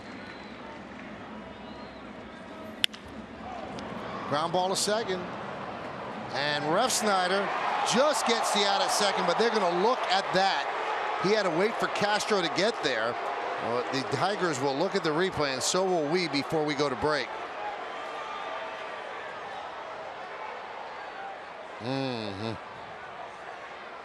Bob Davidson right there. What do you think, David? Well, that is so close.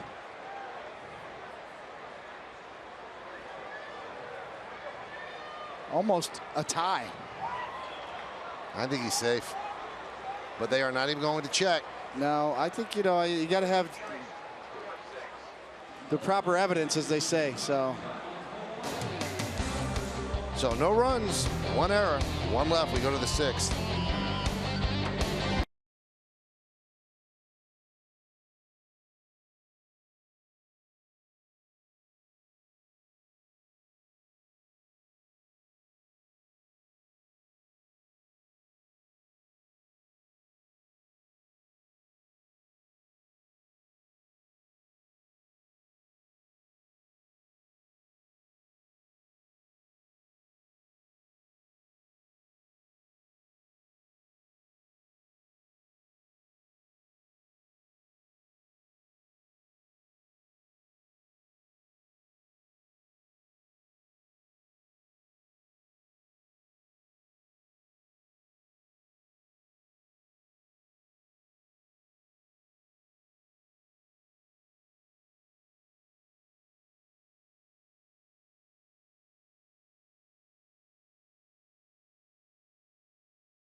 Sixth, Yankees looking for their first hit, and Rob Refsnyder takes a strike from Matt Boyd, who has walked Chase Headley with 2 outs in the 5th, the only base runner for the Yanks. And there's another base runner on the first base hit, as Refsnyder will pick up what could be a double as he's hustling to second, and he will make it. So an extra base hit, and the no-hitter is gone, and the Yankees have a runner in scoring position. And the crowd gives Boyd a nice hand. Change-up, Refsnyder stays on and digs it out and hooks it in the gap. And there's a lot of outfield grass here in this big Comerica ballpark. Refsnyder never hesitates. Easily in with the stand-up double. Another good at-bat from Refsnyder. He had a good one the first time up, too. With a hard smash to third. This time pays off with a double, breaking up the no-no. Here's Aaron Hicks.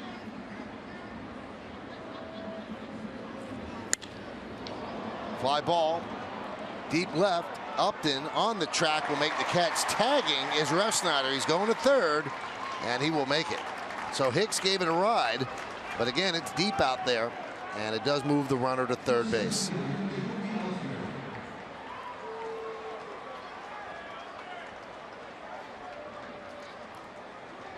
Well struck by Hicks, and good base running by Refsnyder. And you're right, Michael, it's a big ballpark here. But Refsnyder in a position to tie this game up. And the Tigers don't want that to happen, so they bring the infield in for Jacoby Ellsbury, the only lefty in the lineup. Got some switch hitters, but it's a right-handed lineup except for Ellsbury. So Gardner sits, Gregorius sits, McCann sits, and Ellsbury is the one who plays. He's 0 for 2 tonight. Inside, 1-0. Ellsbury grounded to second and flied out to left.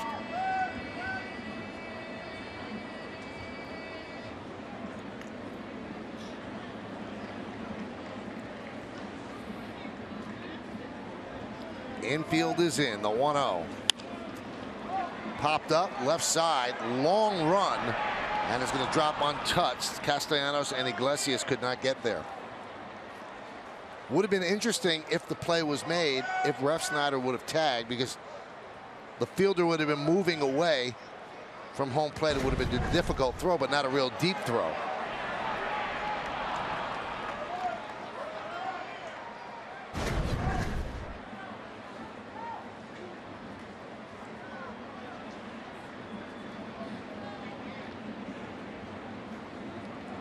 So 1-1 count.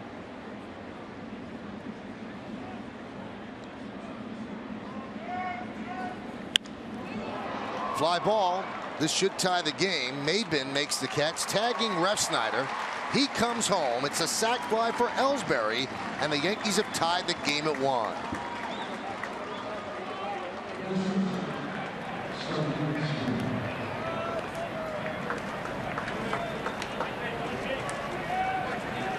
So a double by Refsnyder to lead off the inning.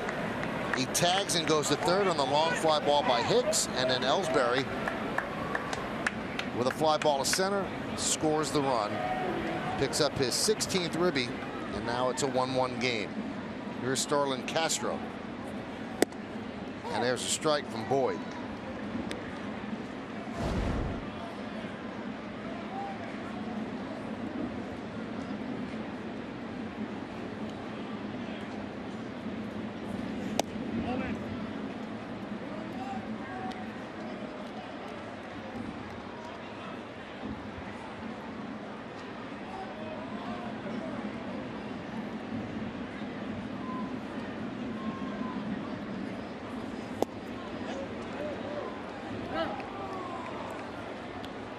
Seems like this crowd has picked up since the game has moved along. You know, it's like an old barnstorming tour. Yankees in town for one night.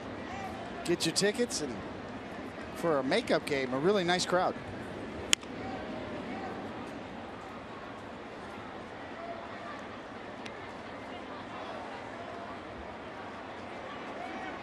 Big walk-up crowd too.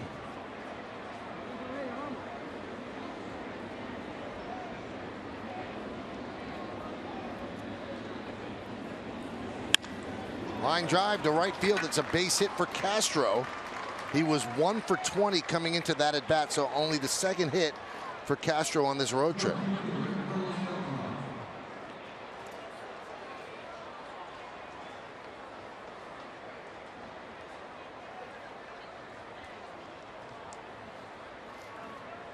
Beautiful shot.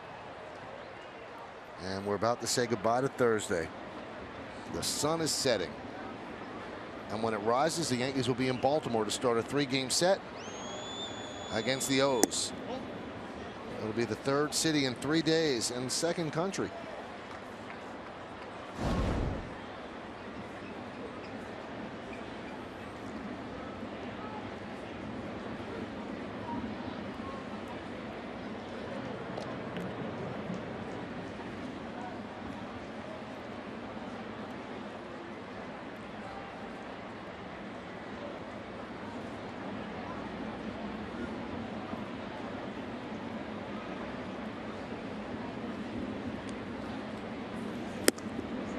Chased a pitch up in the zone, 1-1.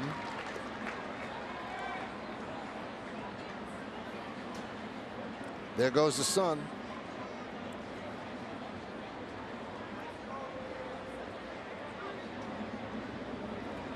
See you tomorrow. Foul back. 1-2. Feel better already.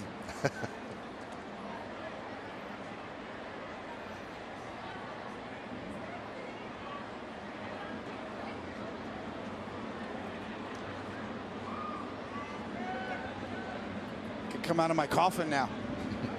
1-2. Punched out into center field. It's a base hit. Castro will stop at second. Maben will get the ball in. So the Yankees did not get a hit through the first 5 innings. They have 3 hits in the 6th, and runners on first and second as Mark Teixeira will come up to the plate. Fulmer's, Boyd has had a good changeup tonight. Fastball's in, changeup's away. Beltran stays on this one. One-handing a line drive right back up the middle. Pitching coach Rich Doobie comes out and talks with Matt Boyd.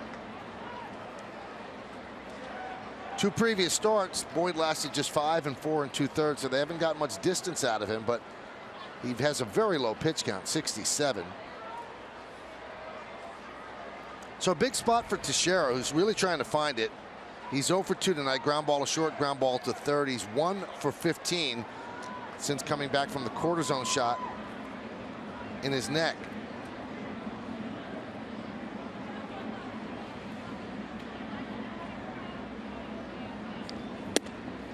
There's a strike.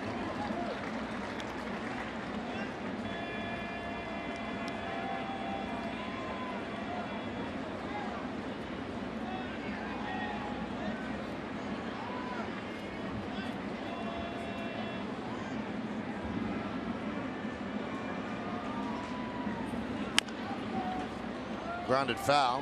When you're struggling, you always seem to look up and you're 0-2. And that's what Mark is, 0-2.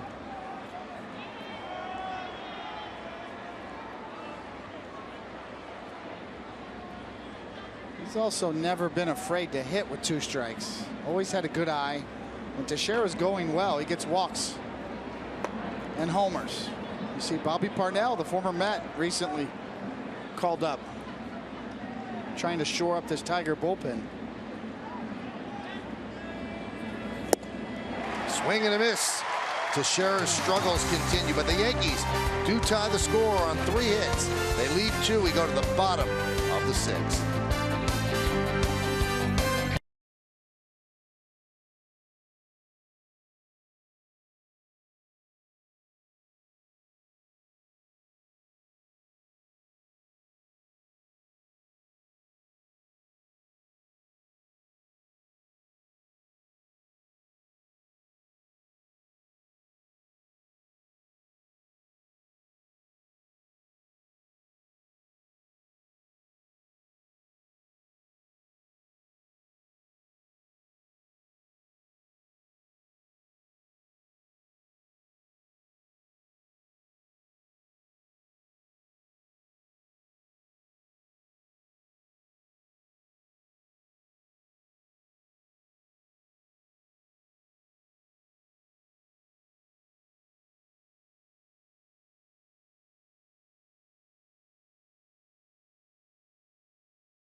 Brought to you by DirecTV. If you call yourself a sports fan, you gotta get DirecTV. Call 1-800-DirecTV. Beautiful night in Detroit, as the Yankees have tied the game at 1. So they finally put a run on the board yesterday. They were shut out. Michael Pineda has pitched well. Struggled in the first inning, but did not yield a run, which was important. Got himself a big double play to get out of a jam, and has pitched well since then. A blooper is the only RBI hit that the Tigers have. Here's Miguel Cabrera.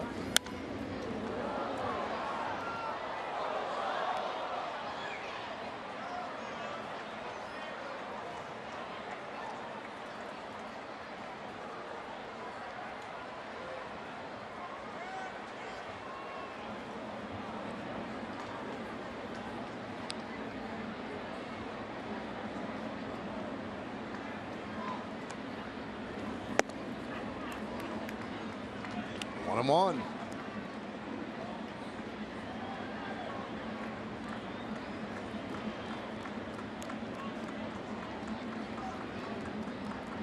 Cabrera is 2 for 2, single and a double, and scored the only run of the game for the Tigers.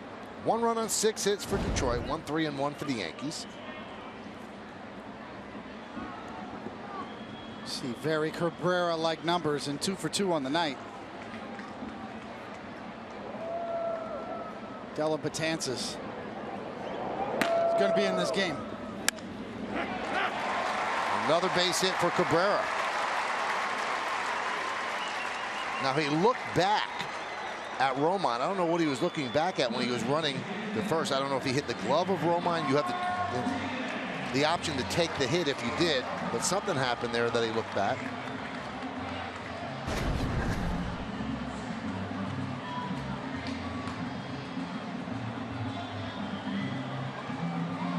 I think he did, because you'll see Cabrera when he's running to first, he does look back.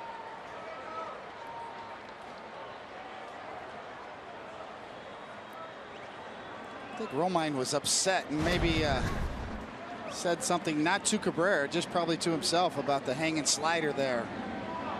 And the fact that Cabrera's 3 for 3 off of them on the night, maybe more out of frustration. How badly do the Yankees want this game? You've got Betances warming up in the 6th inning. That's how badly.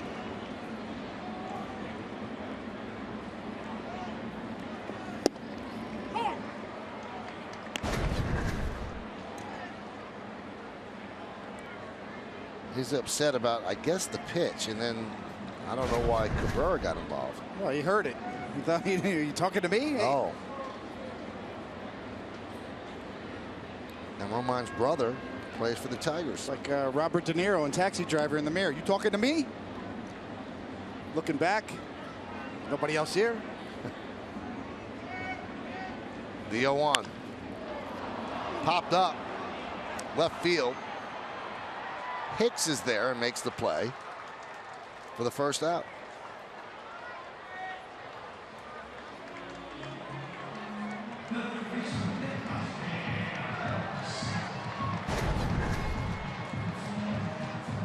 Victor Martinez not happy with this.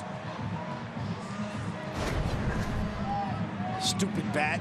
It's a bat's fault. Here's Nick Castellanos, who struck out twice against Pineda. We're in the 6th. It's 1-1.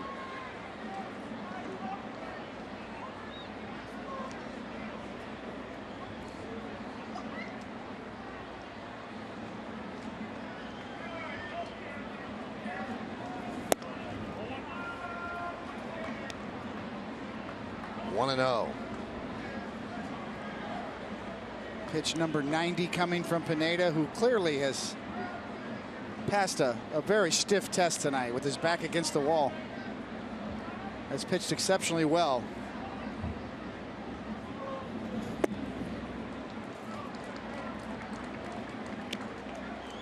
You know, with the Yankees, both Joe Girardi and Larry Rothschild, the pitching coach, clearly want to make sure they get a positive tonight out of Pineda. Don't let this thing unravel. That's why Betances is warming up.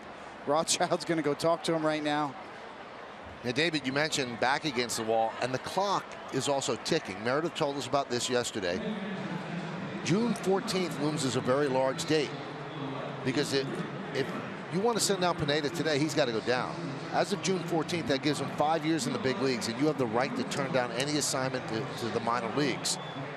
No one's going to accept going down to the minor leagues. So this start is good if it's a continuation the next time out that he pitches well. So they have a little room to play with. They have 11 days after this to decide whether or not to send him down. But once that calendar hits June 14th, they can't send him down without his permission. And a lot of veterans don't give their permission.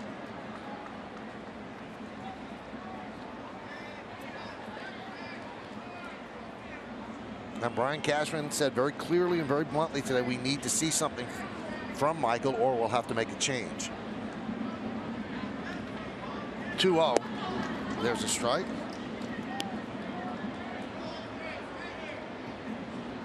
Now, if you'd like to hear that whole Brian Cashman interview, it is available on YesNetwork.com.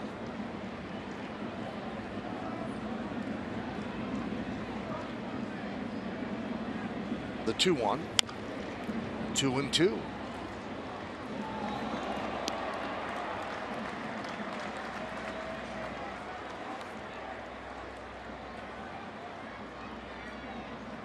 Well, clearly a step in the right direction for Michael Pineda. And, you know, on one hand, he's had his good slider tonight.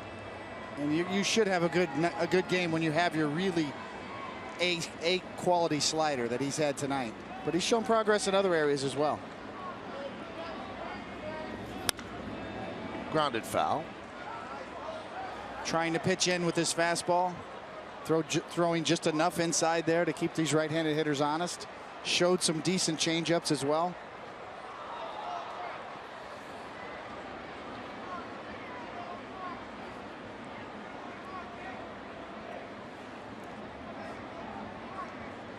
Seven strikeouts, no walks.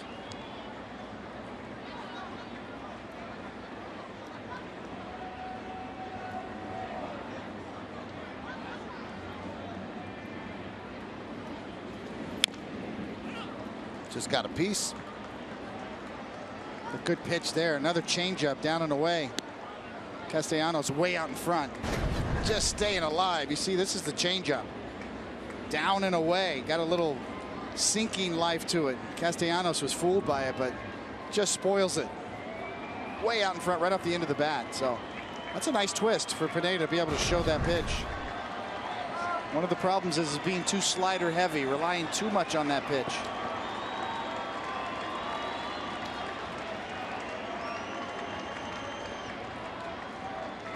Two.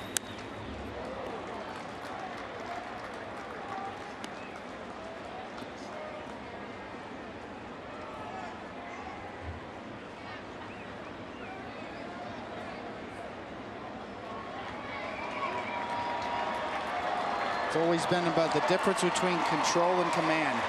He doesn't walk a lot of guys. He has good control. The command part still needs to come. Swing and a miss. He strikes out Castellanos for the third time tonight.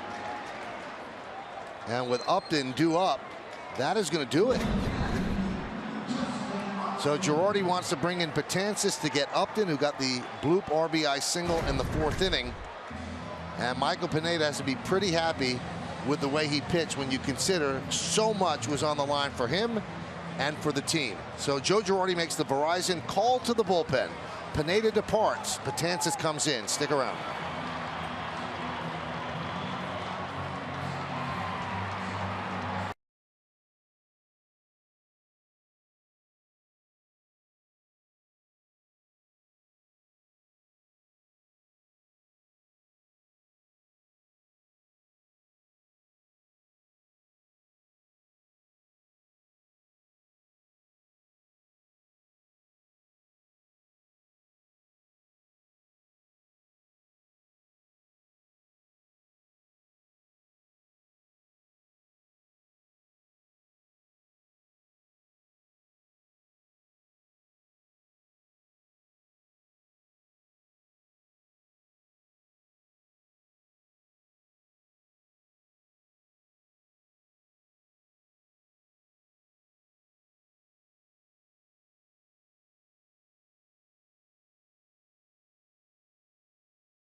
T-Mobile, and the first one, it's a sad story, because if you've ever met David Wright and you see the way he loves baseball, it kind of stinks what he's going through. He's expected to miss extended time, according to Fox Sports' Ken Rosenthal, who tweeted out, according to a source, that Wright will miss, quote, extended period of time because of this neck injury, and he's also dealing with the spinal stenosis. So tough break for David, tough break for the Mets. Rich Hill wins the American League Pitcher of the Month for May, 5-1, 2.13 for the A's, and Clayton Kershaw gets that honor in the other league, the National League, 5-0, 0.91 ERA. Pretty amazing. Amazing story by Rich Hill, too. He kind of had a strong month of September with the Red Sox, became a free agent. The A's signed him. And Larry Rothschild probably reinforcing all the good things that Michael Pineda did today, as they decide to go with Dellin Betances against Justin Upton, who is a .216 hitter and leads the American League with 74 strikeouts. It's a great shot right there in the dugout. You can see, you know, how coachable Michael Pineda is and how he's making eye contact with Rothschild very intently. And Betances' numbers on the year. Hey, Brian Cashman gave the Yankees coaching staff and Joe Girardi 3 choices. Keep him in the rotation, put him in the bullpen, send him down. And Girardi and Rothschild said, we want to keep him in the rotation. They had seen something, and they felt that it was salvageable. 1-0. 2-0 on Upton. 1-1 game. We're in the bottom of the 6th inning here in Detroit.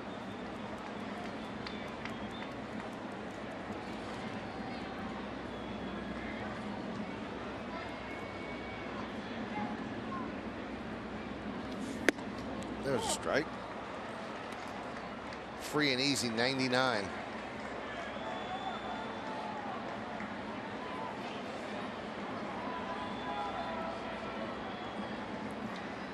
Teixeira holds on Cabrera at first. That one is chopped slowly left side. Charging Castro, firing to first. Just got him for the final out of the inning. Everything slows down in the era of replay here because you want to see if the Tigers are going to challenge. Let's see if they have a challenge. Well, looks like they got him, but still nothing official.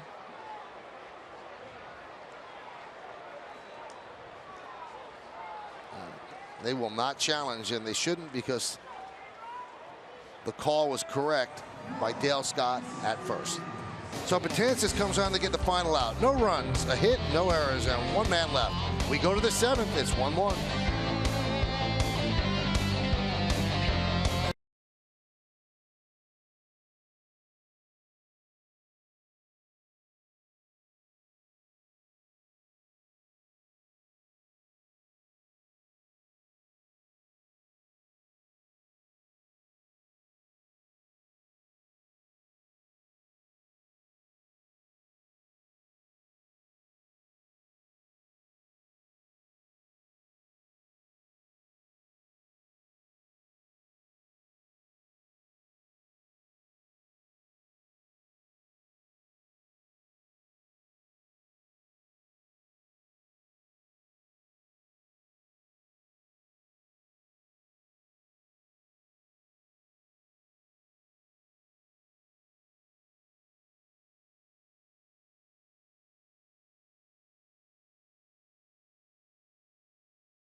Games on TV. Now you can stream them live on your mobile device with the all-new Fox Sports Go app.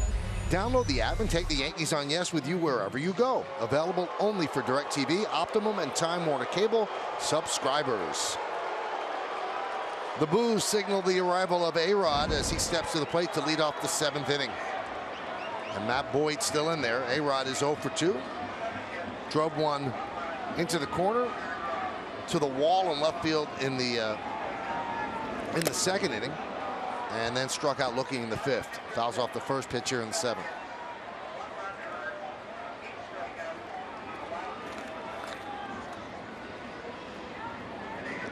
GMC scoreboard 1-1 in the 7th. A quick stop in Detroit between Toronto and Baltimore for the Yankees. A 10-game 4-city road trip.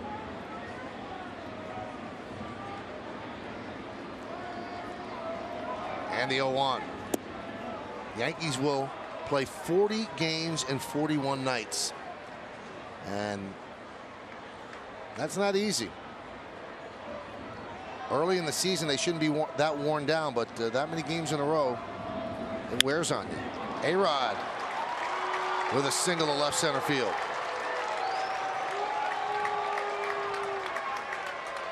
And the Yankees will have 4 with the Angels when they get home on Monday, starting on Monday, and then 3 with the Tigers. Of course, remember, everybody, June 12th is Old Timers Day. So a leadoff single for A-Rod.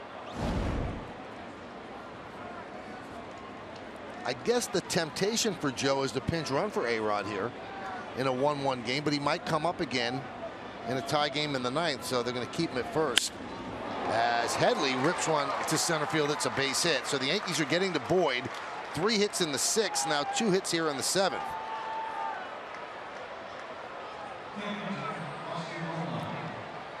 And as a starter this year, Boyd has never gone this far.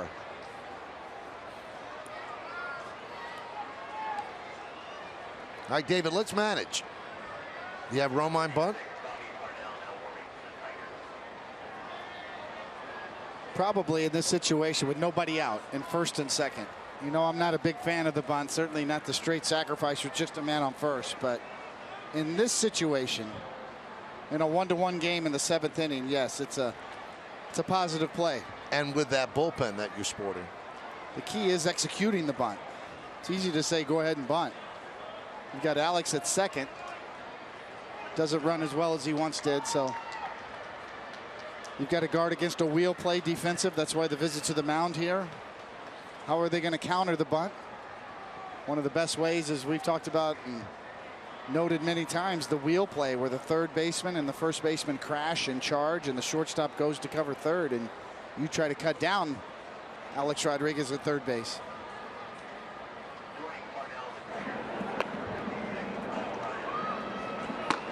Becomes incumbent upon the hitter, as you see Bobby Parnell once again getting up and loose.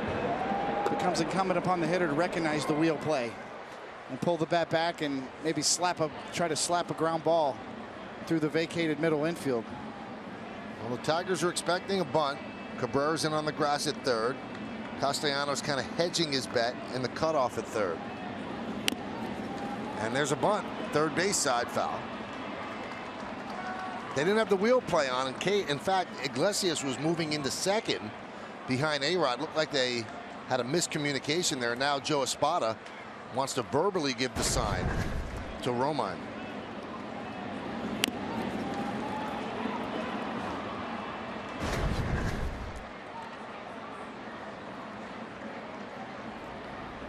It's one of the lost arts in the game. Not everybody can bunt.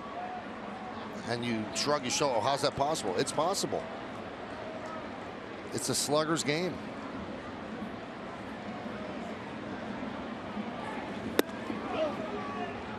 That time the wheel play was on as Iglesias was running to third.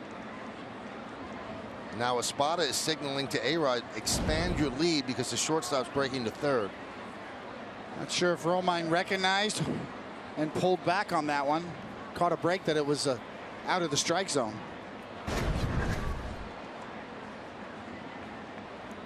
Not sure. Yeah, it looks more like Romine's just reading the pitch as opposed to reading the defense.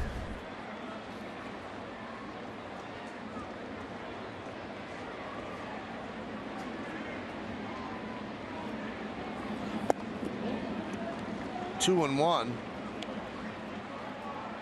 So Parnell is up, and so is the lefty Kyle Ryan. Lefty and a righty for the Tigers. And again, Espada talks with Romine rather than give him a sign.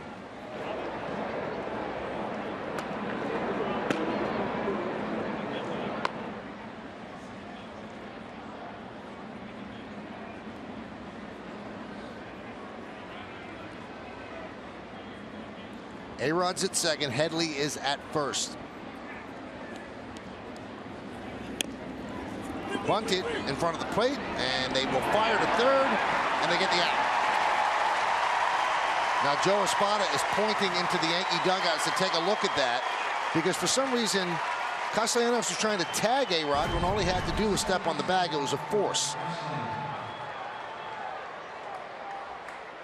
Either way, he's on the bag with his foot. He hit the bag with the glove, and he tagged him. There's the foot. and they will not challenge. I thought he was out 3 different ways. With the foot tag, with the he tagged the bag with the glove, and he tagged his foot. So 3 different ways I had him out. And back to the execution on the bunt part. So here's Rob Refsnyder. He had a double, and he scored the Yankees' only run in the 6th inning. The double happened to be the Yankees' first hit of the night. They had a previous base runner on a 2-out walk by Headley. So now Headley's at second. Romine is at first.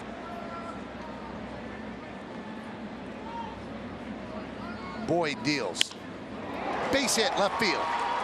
Headley rounding third. They're sending him home. Here's the throw. It's cut off by Castellanos, and the Yankees take the lead 2-1. An RBI single for Refsnyder. His 2nd hit of the night, and a big hit for the Yankees. Not only does it give him the lead, but it knocks Boyd out of the game as Ausmus out of the dugout, signaling to the bullpen. Another good at bat for Refsnyder. Another bullet. For some reason, Castellanos cuts this. It's right on the money. I got to believe you got to take a shot at letting this ball go through. I mean, you got Headley running. Bam, 1 hop. Probably not going to get him, but Castellanos had no play anywhere else. So Boyd gets a nice hand here from the crowd at Comerica. Yankees take a lead, and the Tigers go to the pen.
Network, because better matters.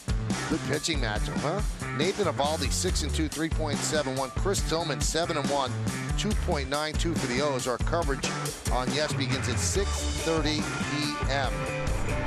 And this is the whole weekend, how it shakes out. Ivan Nova against Tyler Wilson on Saturday. CC against Kevin Gausman on Sunday.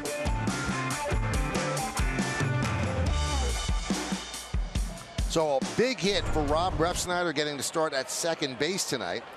And now the Tigers go to the right-hander Bobby Parnell to turn Hicks around to the left side. And these are the AAA numbers on Parnell.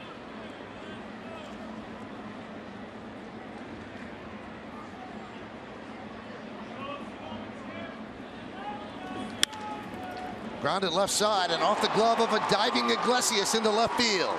Romine will score. It's an RBI single for Hicks, and the Yankees lead 3-1.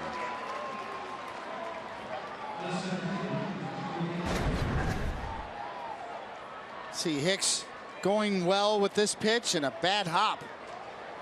Iglesias, an outstanding shortstop.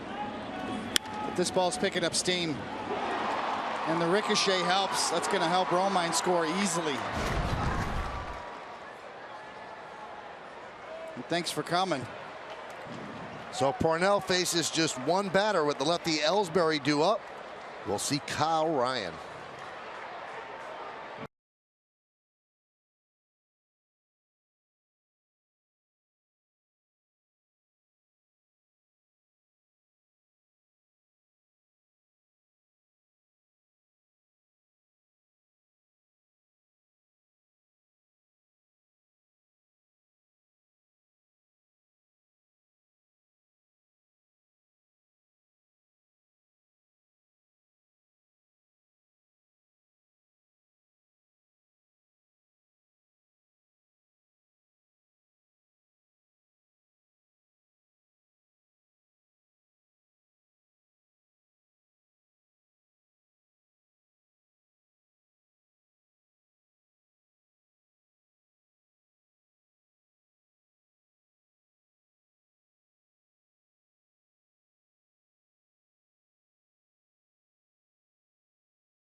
Detroit, and the Yankees offense has come alive, scoring 2 runs here in the 7th and working through 2 pitchers already. Matt Boyd, the starter, then Bobby Parnell, and now they'll face the left-hander Kyle Ryan. That's what Boyd did tonight. So Ryan is going to face Ellsbury. So A-Rod started with a single, the big hit by Refsnyder. And, you know, talking to Brian Cashman today, he said, hey, we know Refsnyder can hit up here. The problem has been finding a place for us to be comfortable with him and where he's comfortable. Drafted as a right fielder, moved him to second, tried him at third this spring. They've worked with him at first base while they were in Toronto. He gets a start at second. So I don't think there's any doubt that he can hit in the big leagues. Remember, he started the Yankee playoff game last year. But where's the position they could live with for Refsnyder that would be able to carry his bat?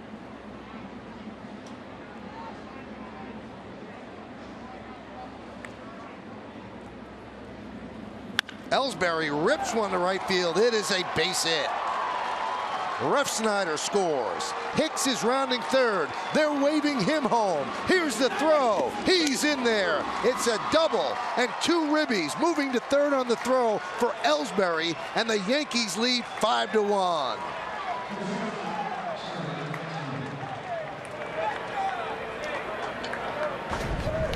The Yankees get the right guys on the base as Ellsbury turns on this slider, finds the corner. And Hicks could really run. He turns it on. Refsnyder's going to score easily, no doubt. But Hicks really accelerates and beats the tag. Well, with Castro up, the Tigers bring the infield in with 1 out.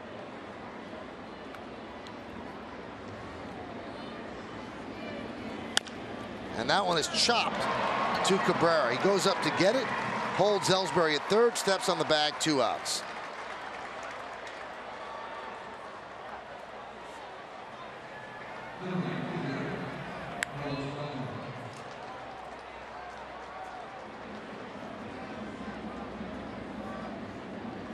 Here's Carlos Beltran. Carlos is 1 for 3 tonight.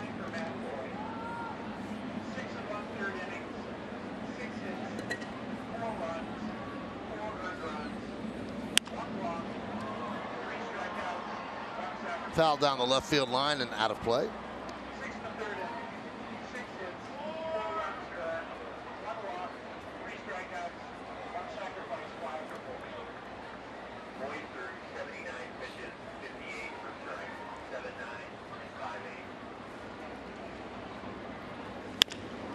Chop to short. Iglesias fields, spins, fires.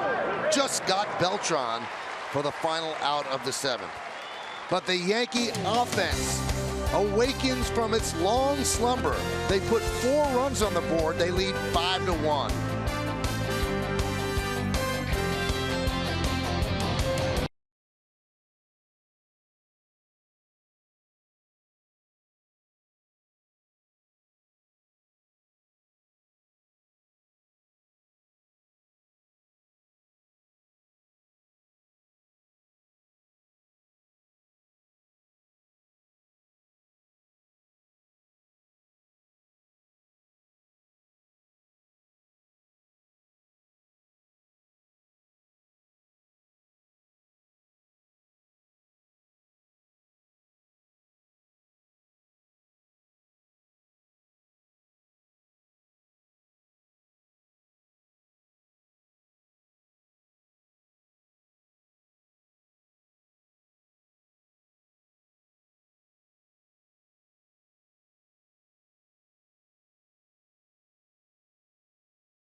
Thinking about that, they faced 3 lefties in Baltimore. See the GMC scoreboard, 5-1 Yankee, or 3 righties in Baltimore. So where do you play him? I mean, you could say they have to play him, but where do you play him? Who's going to sit for Rob Refsnyder? And when you hit like that, and you get the 2 big hits that you've gotten tonight, you say, okay, he's got to be in the lineup, but that's easier said than done. Are you benching Castro? Are you not going to start A-Rod? Are you not going to start Gregorius again? Are you going to put him in right field instead of Belcher? It's a tough call, David. Where do you put him? Yes, very difficult. That's why the more positions you play, the more choices you give a manager. So that's why we've seen Rob Refsnyder taking ground balls at first base. So Gardner comes over in left, and Hicks moves from left to right.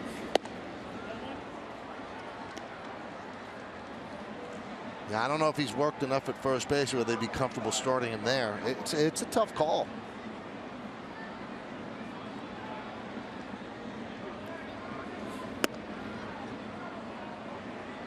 (2-0) on Saltalamacchia.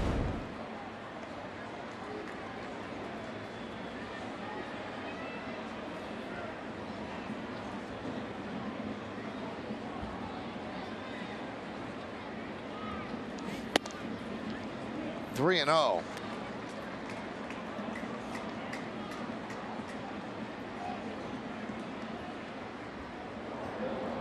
Buck Farmer is up.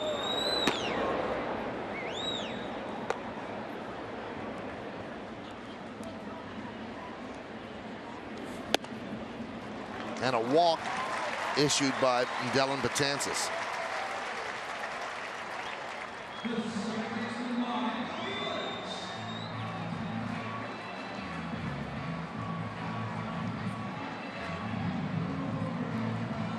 So 1 on, and that'll bring up Aviles. Right now, Betances is in line to pick up the win. Remember when he came in to get the final out of the 6, it was a 1-1 game. Then the Yankees scored the 4.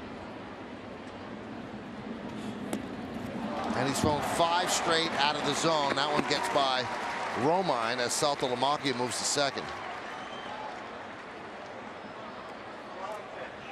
That scored a wild pitch.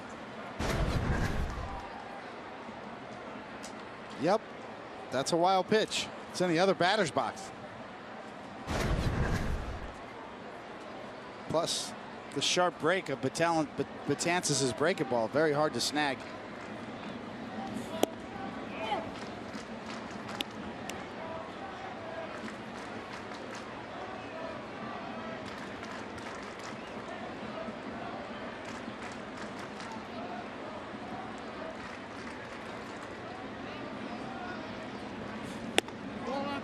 Missed outside. You could hear Dan Iasonia said a little outside.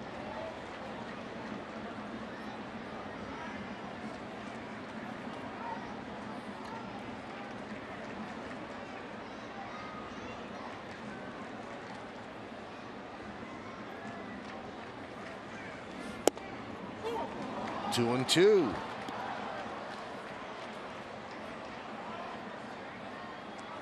Yankees took 2 out of 3 against Tampa Bay. They lost 3 in a row in Toronto. Now trying to take this 1-game makeup against the Tigers before heading to Baltimore.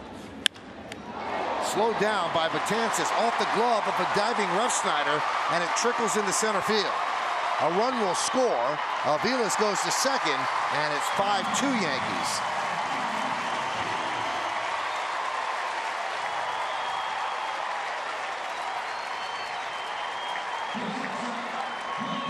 Well, just that fast. A walk, a wild pitch, and a hanging breaking ball, and Aviles right over Betances' head. Ricochet off the glove, ricochet off of Refsnyder. So Aviles trading places, now on second base with an RBI. Here's Iglesias.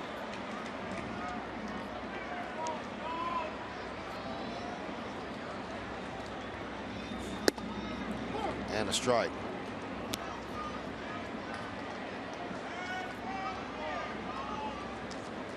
Betances had a rough outing in relief of CC Sabathia. He's been so good for so long, you always are going to have some of these spots where it's just not going to be there. The Yankees are hoping it's not right now, but he doesn't seem like he has great command tonight.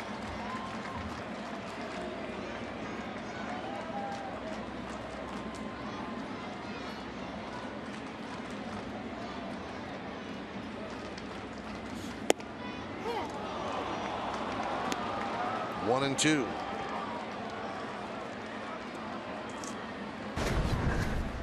Nice adjustment, nice comeback. Probably the best one he's thrown tonight.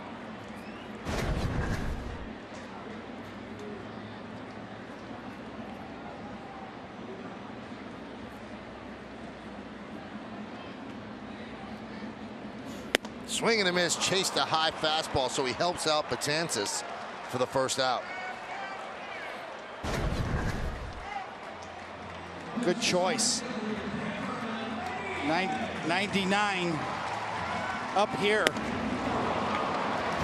Next to impossible to hit.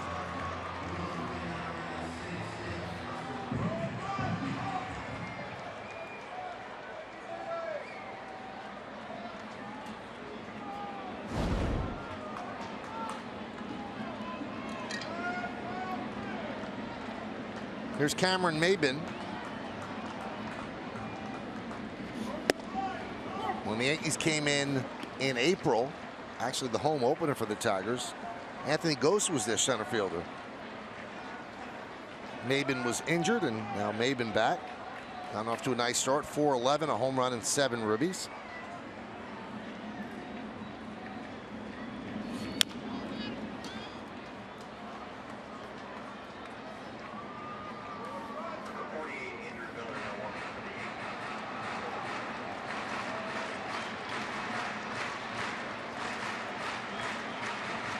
See, Joe Girardi is not going to take any chances at all, as Andrew Miller is going to get up here in the 7th inning to back up Dellin Betances. So the importance of this game.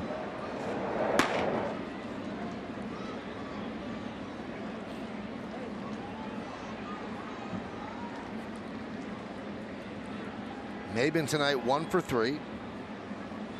A single, reached on an E5. Also struck out.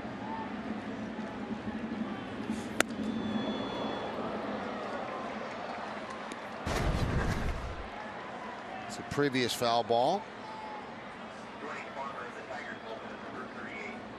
Oh, see, yeah, I'll take it. Oh, no. That's just wrong.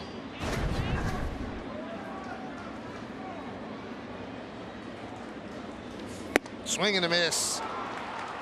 Maybin down on strikes.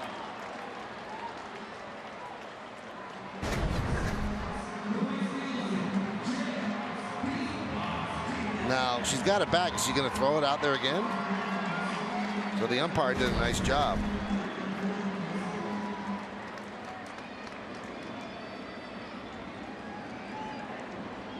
Here's J.D. Martinez. Yankees lead 5-2 on the bottom of the 7th. Runner at second, now 2 outs.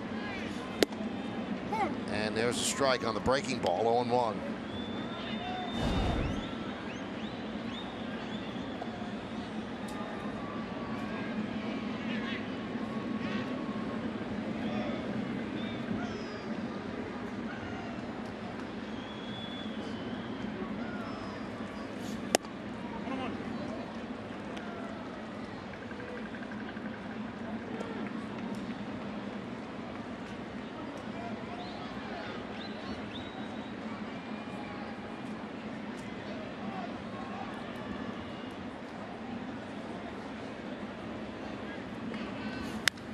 Foul back.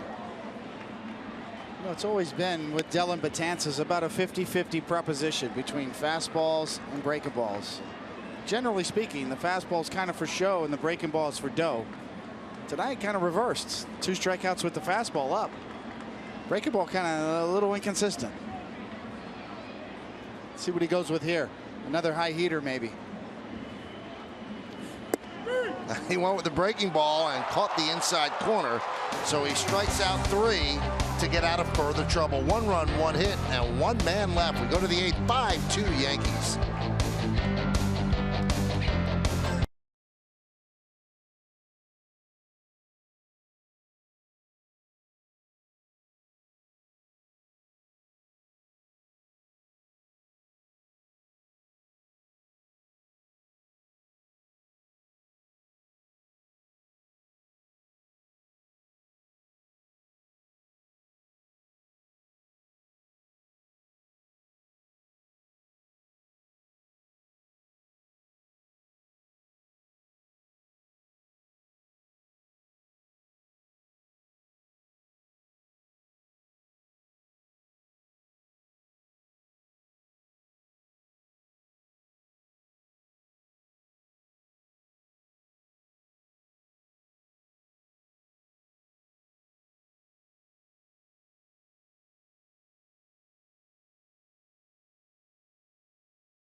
By DirecTV. If you call yourself a sports fan, you got to get DirecTV. Call 1-800-DirecTV. Thank you to DirecTV for these great shots of Comerica Park from above Detroit. New pitcher for the Tigers is Buck Farmer. This will be his 8th game. 10 strikeouts and 10 in the 3rd. 8 hits, 5 walks, a lot of home run. And he faces Mark Teixeira. There's a strike. Teixeira's 0 for 3 tonight. The Hyundai scoreboard, Yankees lead 5-2.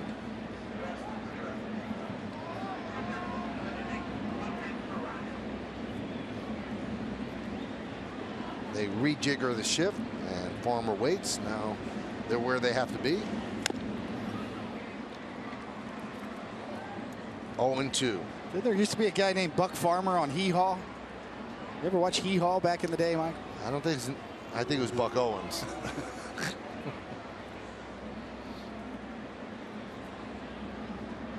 Kid grew up in the Bronx, watched Hee Haw. Chopped slowly right side. And the out is made at first to get Teixeira.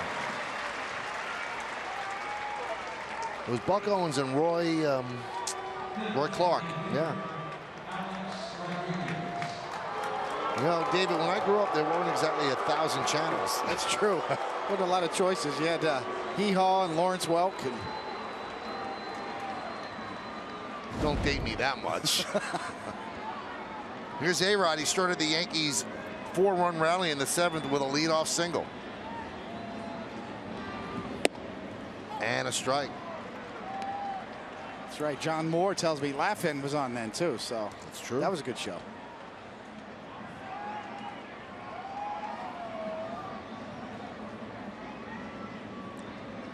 DL1. Grounded. Foul. 0-2 along with David Cohn and Meredith Marakovitz. I'm Michael Kay. We thank you for joining us on this Thursday evening. Live from Comerica Park in Detroit. Yankees lead 5-2 as they try to snap a 3-game losing streak and get their offense going. They've managed 8 hits tonight. The 0-2. Swing and a miss. A-Rod down on strikes. 2 away.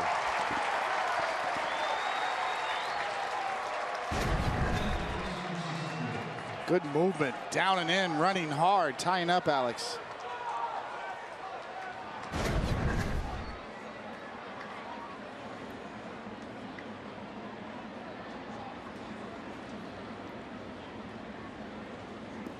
Here's Chase Headley. Pitch outside.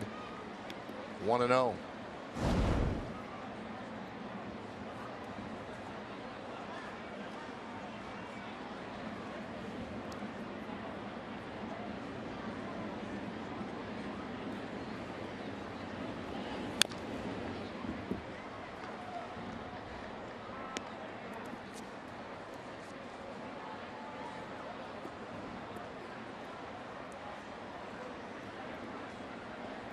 Pretty much fastball changeup from Buck Farmer so far. To and fro. 1-1. 1-2.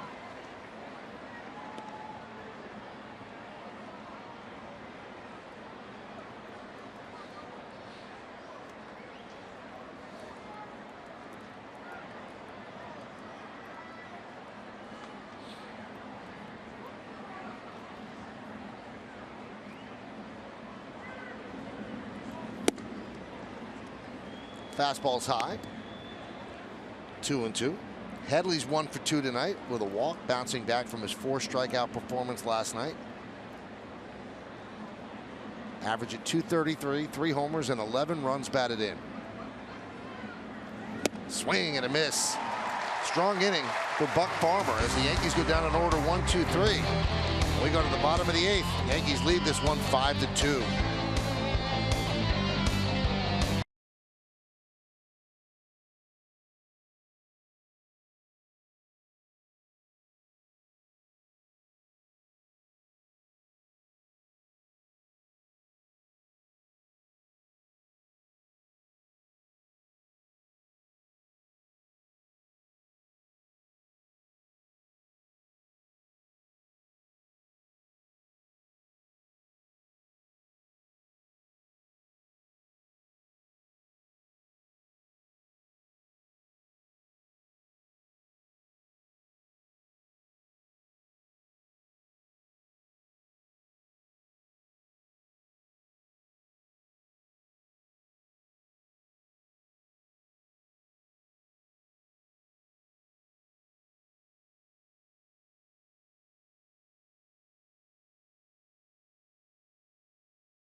Road trip rolls on as they kick off a 3-game set with the Baltimore Orioles.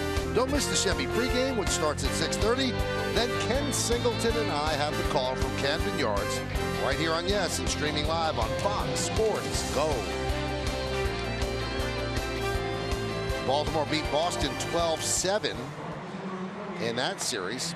Yankees tighten up the defense. D.D. Gregorius takes over at short. Castro will move from short to second, so that means Ref Snyder is out of the game. And a new pitcher for the Yankees is Andrew Miller. So you pencil Gregorius into the 8th spot in the Yankee order, so he will come up in the 9th. It'll be Romine, Gregorius, and Hicks. Here's Andrew Miller and his numbers. The Hyundai scoreboard 5-2. Yankees over Detroit. Andrew originally drafted as a starter by Detroit.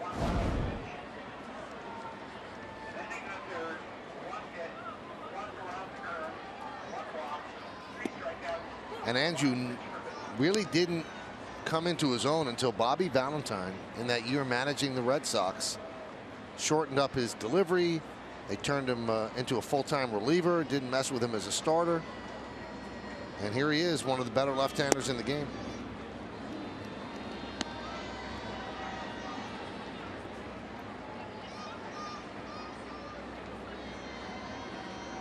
He's He's at the top of the list over the last 2 years, really, including through the first 50 games in this year and last year combined. Very efficient. So 3-1 on Cabrera, who is 3 for 3 tonight. Well, if you want to get Cabrera out of a slump, you haven't faced the Yankees. He was 3 for 22 coming into this game on the just completed 6-game road trip.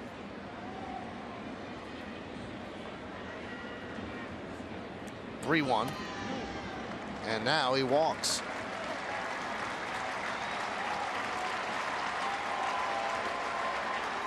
And Miller snaps at the return throw from Romine in disgust.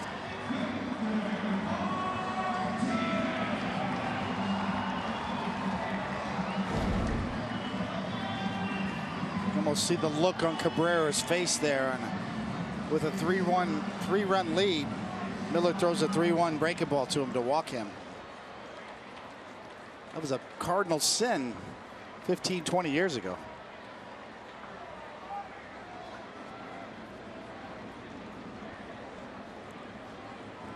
Here's Martinez, the switch hitter. That's from the right side now. He fouls that one away. Victor is 0 for 3 tonight. You know, the reason being, Michael, with a 3-run lead in the 8th, Cabrera leading off 3-1, throw him a fastball. He can't beat you. Even if he hits a home run, you still have a 2-run lead. But now that you walk him, you now have the makings of something going on here.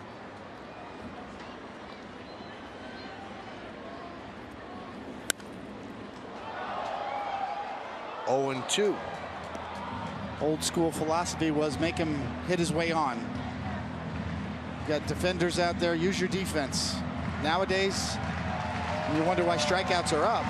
It's a style of pitching, too. A guy like Andrew Miller throwing a 3-run slider to Cabrera, leading off with a 3-run lead. So pitchers are much more tricksters now, too.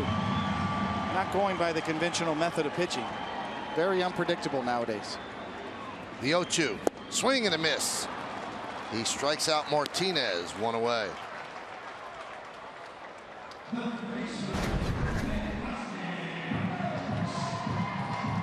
Slinging slider down. Romine shaking his head. Martinez back to the bench.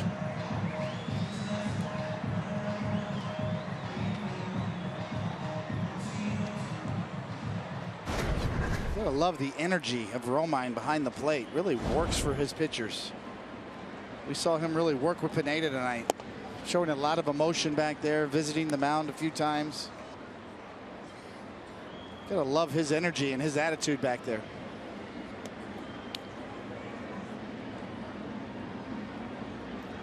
(1-0) count on Castellanos. Struck out 3 times tonight. That's outside 2-0. Not to mention the Thurman Munson type throw that he threw that nabbed a runner at second base tonight too, did Romine.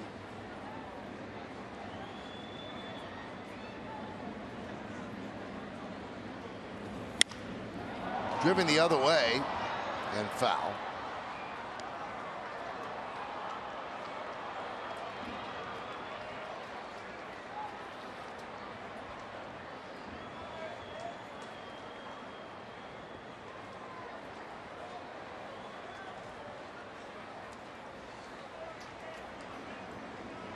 A really breakout year for Castellanos. They've been waiting for this, David. You know, they developed him, drafted him, and they've given him a long ride at third base, and now he's starting to come around offensively.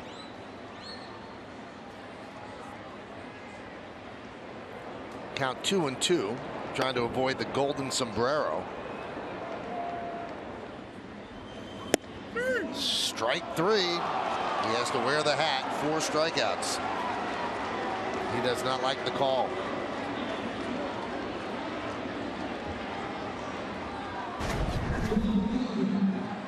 He had 3 hits last night, now 4 strikeouts tonight. Well, it's on the plate, clearly. The question is height. 95 miles an hour. Looked like it came across just right at the kneecap or just above. Pretty good pitch from Miller. Justin Upton takes a breaking ball low, 1-0. That's the 13th strikeout by Yankee pitching. They've had at least 1 per inning. So 3 last inning for Betances and 2 this inning for Miller. 8 for the starter Pineda.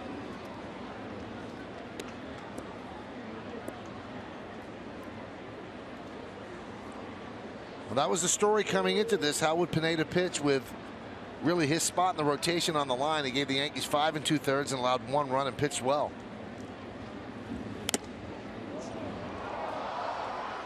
Two and one off the mask of Romine.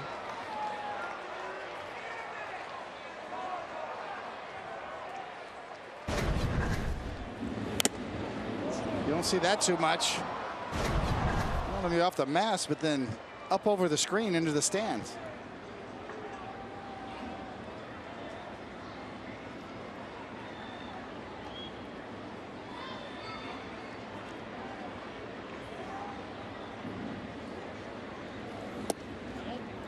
Three and one.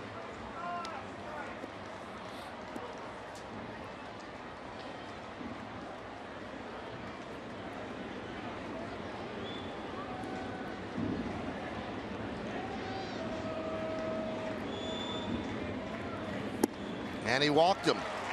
So he's walked 2.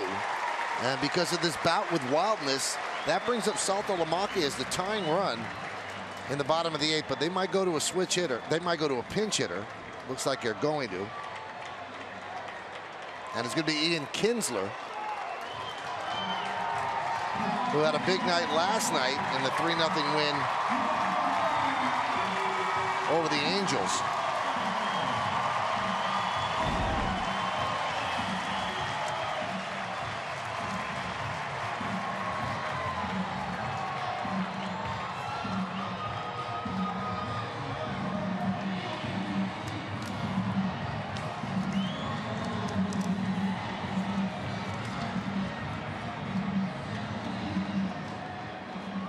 Kinsler just a night off tonight. Hit his first grand slam ever on Tuesday night in Anaheim. And he was 9 for 24 on the road trip, a .375 average. So Kinsler pinch hitting for Saltalamacchia. He waves for that breaking ball.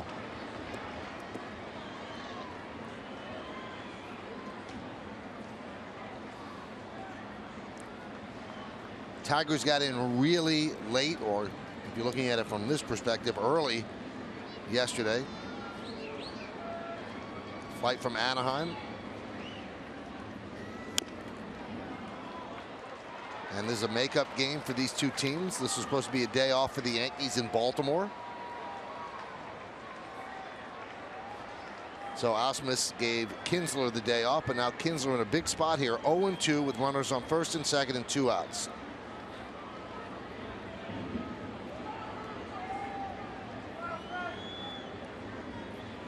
And the pitch.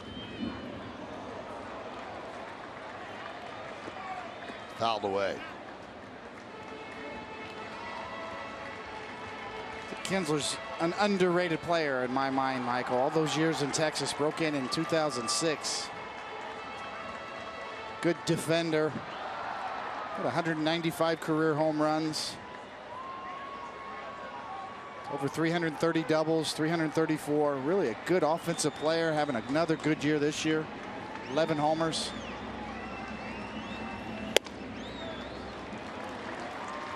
Very durable as well.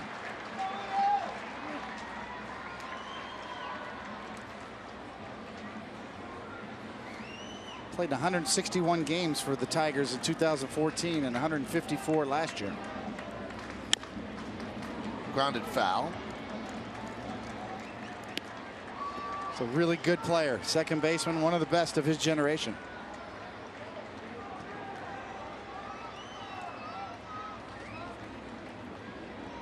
Yankees score 4 runs in the 7th inning. Their offense comes alive. They take a 5-1 lead. And then the Tigers with a run in the 7th, and now here in the 8th, first and second, 2 men out. Kinsler pinch hitting for Saltalamacchia. The 1-2. Line drive, a base hit down the left field line. Cabrera will score. They're waving Upton home. Here's the throw. He's out. Oh, what a throw by Gregorius to end the inning. Gardner got it to Didi, who fired home to Romine, who put the tag on Upton. So a pinch hit double for Ian Kinsler. It scores 1. The Tigers think it's going to score 2, but the throw from the Yankee shortstop gets Upton to end the inning.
Fires into Didi, who just came in for defense, who fires a strike to Romine, and you make the call. It was challenged. They looked at it in New York, and they said, you know what? He is out. And you can take a closer look yourself. The umpire is kind of blocking your view from this angle. It looks like Romine has the plate blocked and gets the tag down before Upton even gets to home plate on the shoulder. So David, from the naked eye, looked like he was safe, but when you look at it on this replay, he was definitely out. Indeed, yes. His lead leg on the slide bounces up in the air right there, up and over the plate, and gives Romine time to make the tag. The art of sliding, so hard to do. The direct, straight in slide with your foot. A lot of times guys don't slide right. Their front leg bounces up high.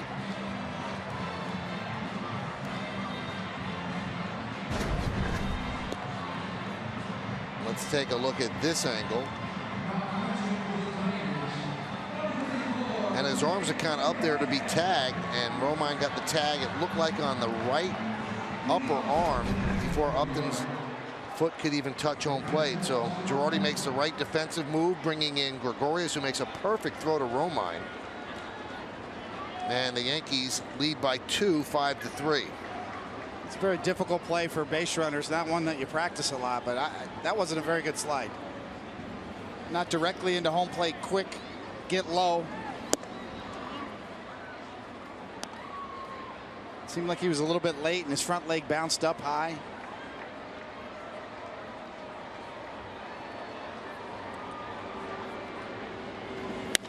Romine lines one foul, 1-1. So Buck Farmer in for his second inning of work, trying to hold the Yankees right here at 5-3. He's throwing to a new catcher because Saltalamacchia got pinch hit for by Kinsler. James McCann now behind the plate. No relation to the Yankees, McCann. On the other end of that play, what a throw by Gregorius. So threw a bullet right on the money.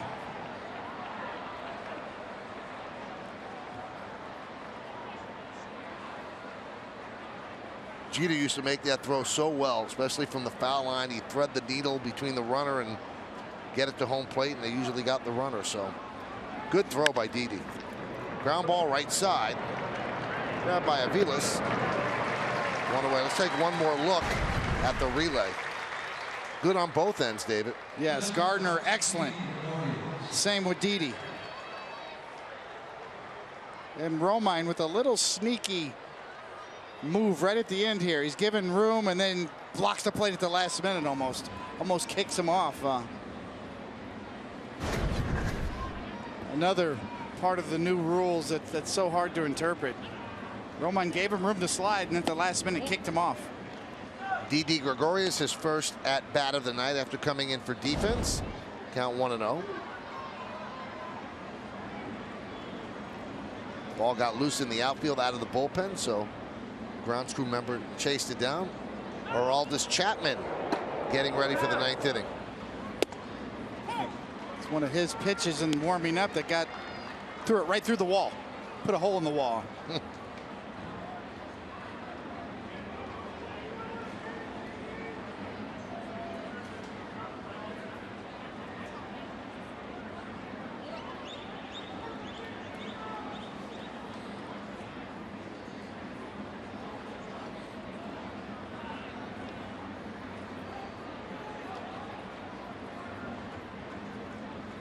1-1.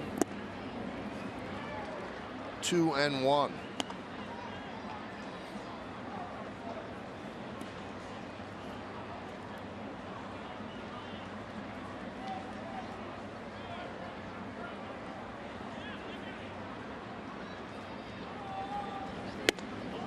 Three and 1 to Gregorius.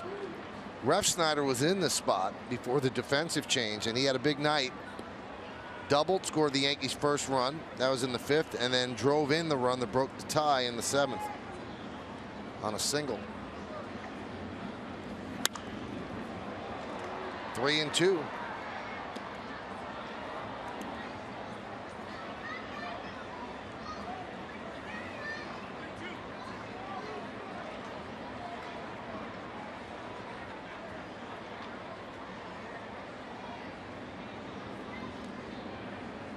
And the full count delivery. Swing and a miss. Farmer's got good stuff. 3rd strikeout. He does. Very aggressive from Didi Gregorius. Just 6 walks on the year. This probably would have been number 7.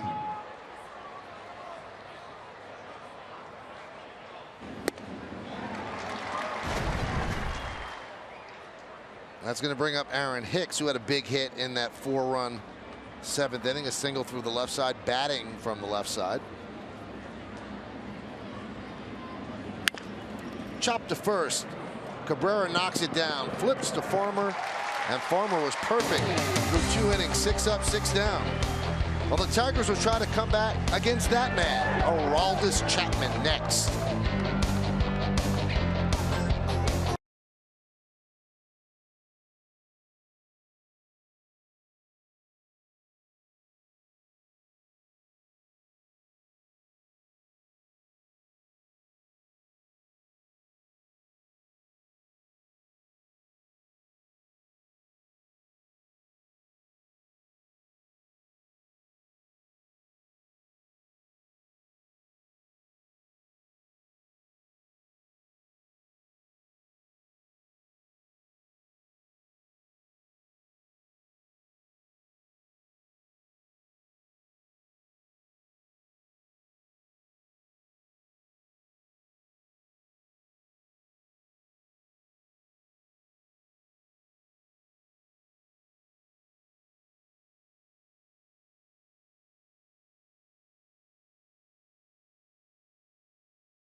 The last out for the WB Mason postgame. You'll get a complete recap of tonight's contest and hear the reaction from the clubhouse. It's all coming up on the WB Mason postgame, only on Yes.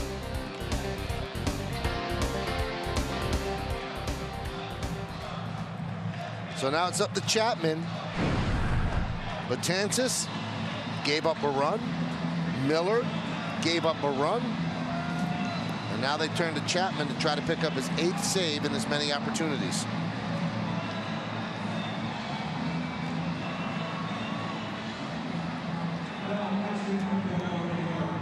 Well, in a game where you use murderer's throw, you have to win the game. Absolutely. And Chapman, the owner of, according to StatCast, the fastest 21 pitches in baseball this year. The top speed, 103.1 miles an hour. When you get to the 22nd fastest fastball clock this year, it's Noah Syndergaard at 101.4, and then Dellin Betances at the same. So as far as velocity goes, this guy in a class by himself.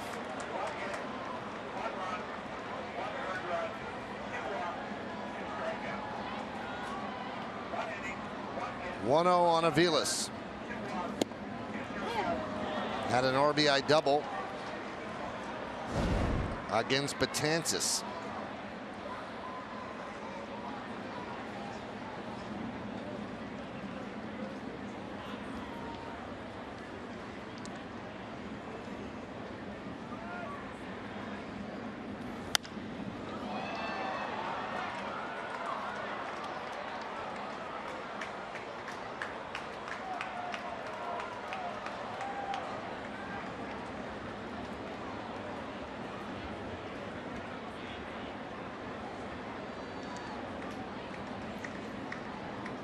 One and two on Aviles. 8, 9, and 1 in the Tigers' order here in the bottom of the 9th inning.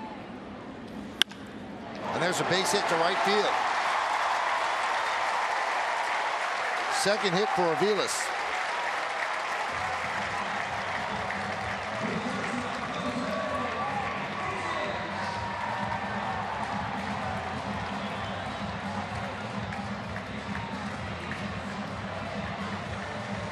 Tigers have a good lineup, but they're not going to go quietly. They're about to turn it over, too. Iglesias is in the 9-hole today, and then back to the top of the order. You want to stay away from Miguel Cabrera. A couple of batters away. Iglesias 1 for 3 tonight. 2 strikeouts.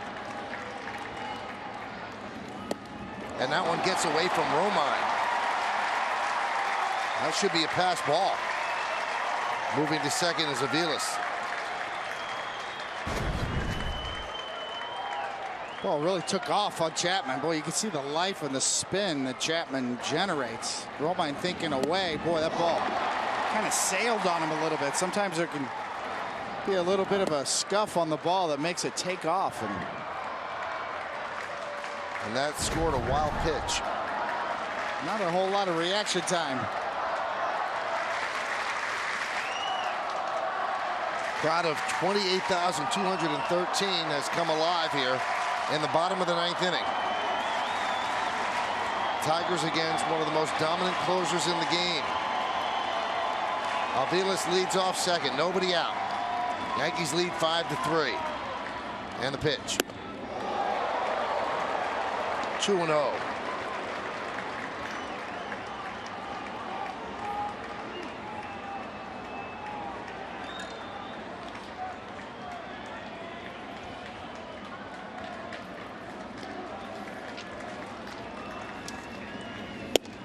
And a strike.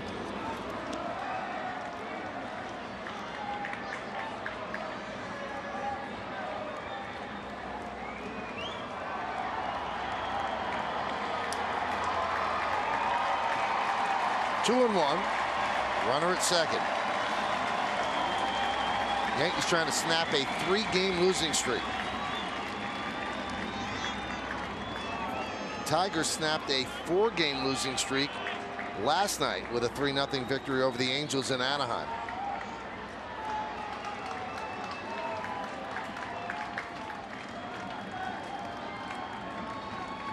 And the lefty deals. 3-1.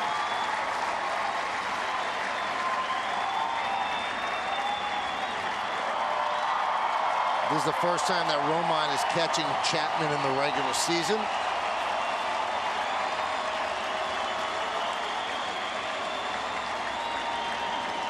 The 3-1. Strike 3-2.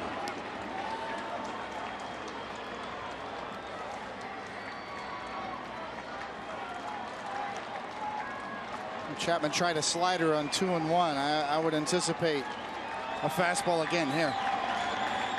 3-2. Fouled it away.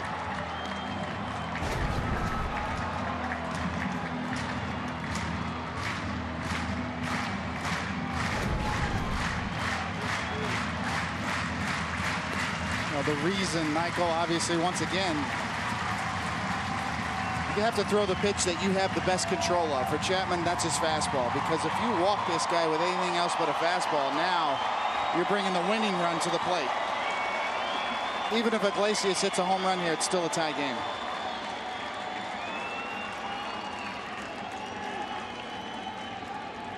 And the 3-2. He walked him. So now the tying runs are on base. It was a fastball, but it had great movement and went down and in. Now let's see if they ask Maben to bunt. Awfully tough to bunt Chapman, but that would seem to be the play here, David. Play for the tie at home. Very hard to bunt on Chapman. Chapman overthrowing a bit. A couple of fastballs down and in that he held on to a little bit too long.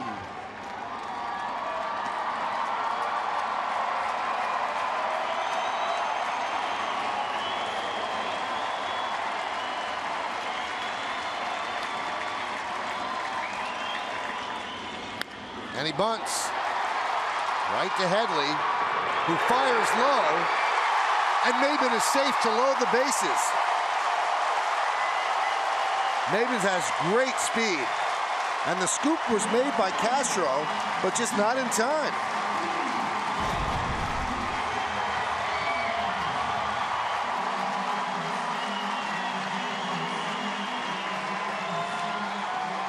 Kind of a funny looking bunt, you know, it had some backspin on it. Headley didn't get it to it very quickly. You could see it almost like a lob shot with backspin, and Headley gets to it, doesn't get a good handle on it, and Maben flies down the line, as Michael said. Well, now they've got themselves a jam, the Yankees do. Bases loaded, nobody out, bottom of the ninth, and the heart of the order coming up first, J.D. Martinez.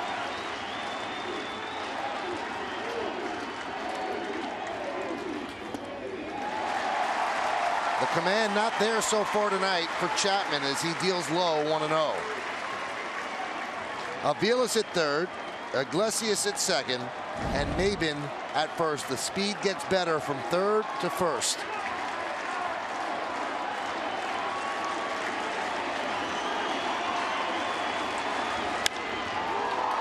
Fouled away, 1-1.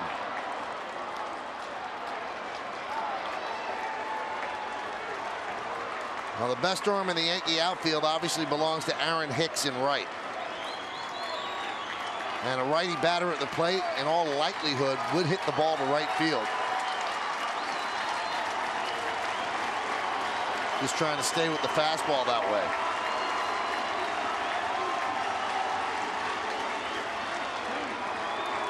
And Chapman takes a walk. Grabs a hold of the rosin bag.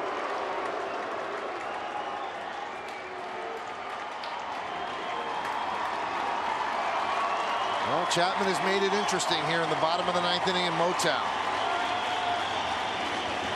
1-1. Grounded up the middle. Didi to second one. On to first, it's a double play. Run scores. And moving to third is Iglesias with the tying run. So the Yankees lead 5-4. And that'll bring up Miguel Cabrera. What a play. Glove flip to the bare hand. How possible game-saving double play. What do you do here, David? I mean, you've got a great hitter behind Miguel Cabrera and Victor Martinez, but do you let Miguel Cabrera have a chance to tie the game, or do you walk the winning run on base? Looks like they're going to go after him. It's power versus power.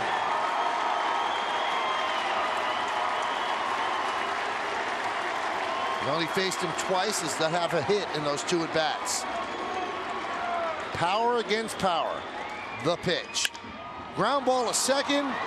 Castro fields over to first, and Chapman wiggles out of trouble, and the Yankees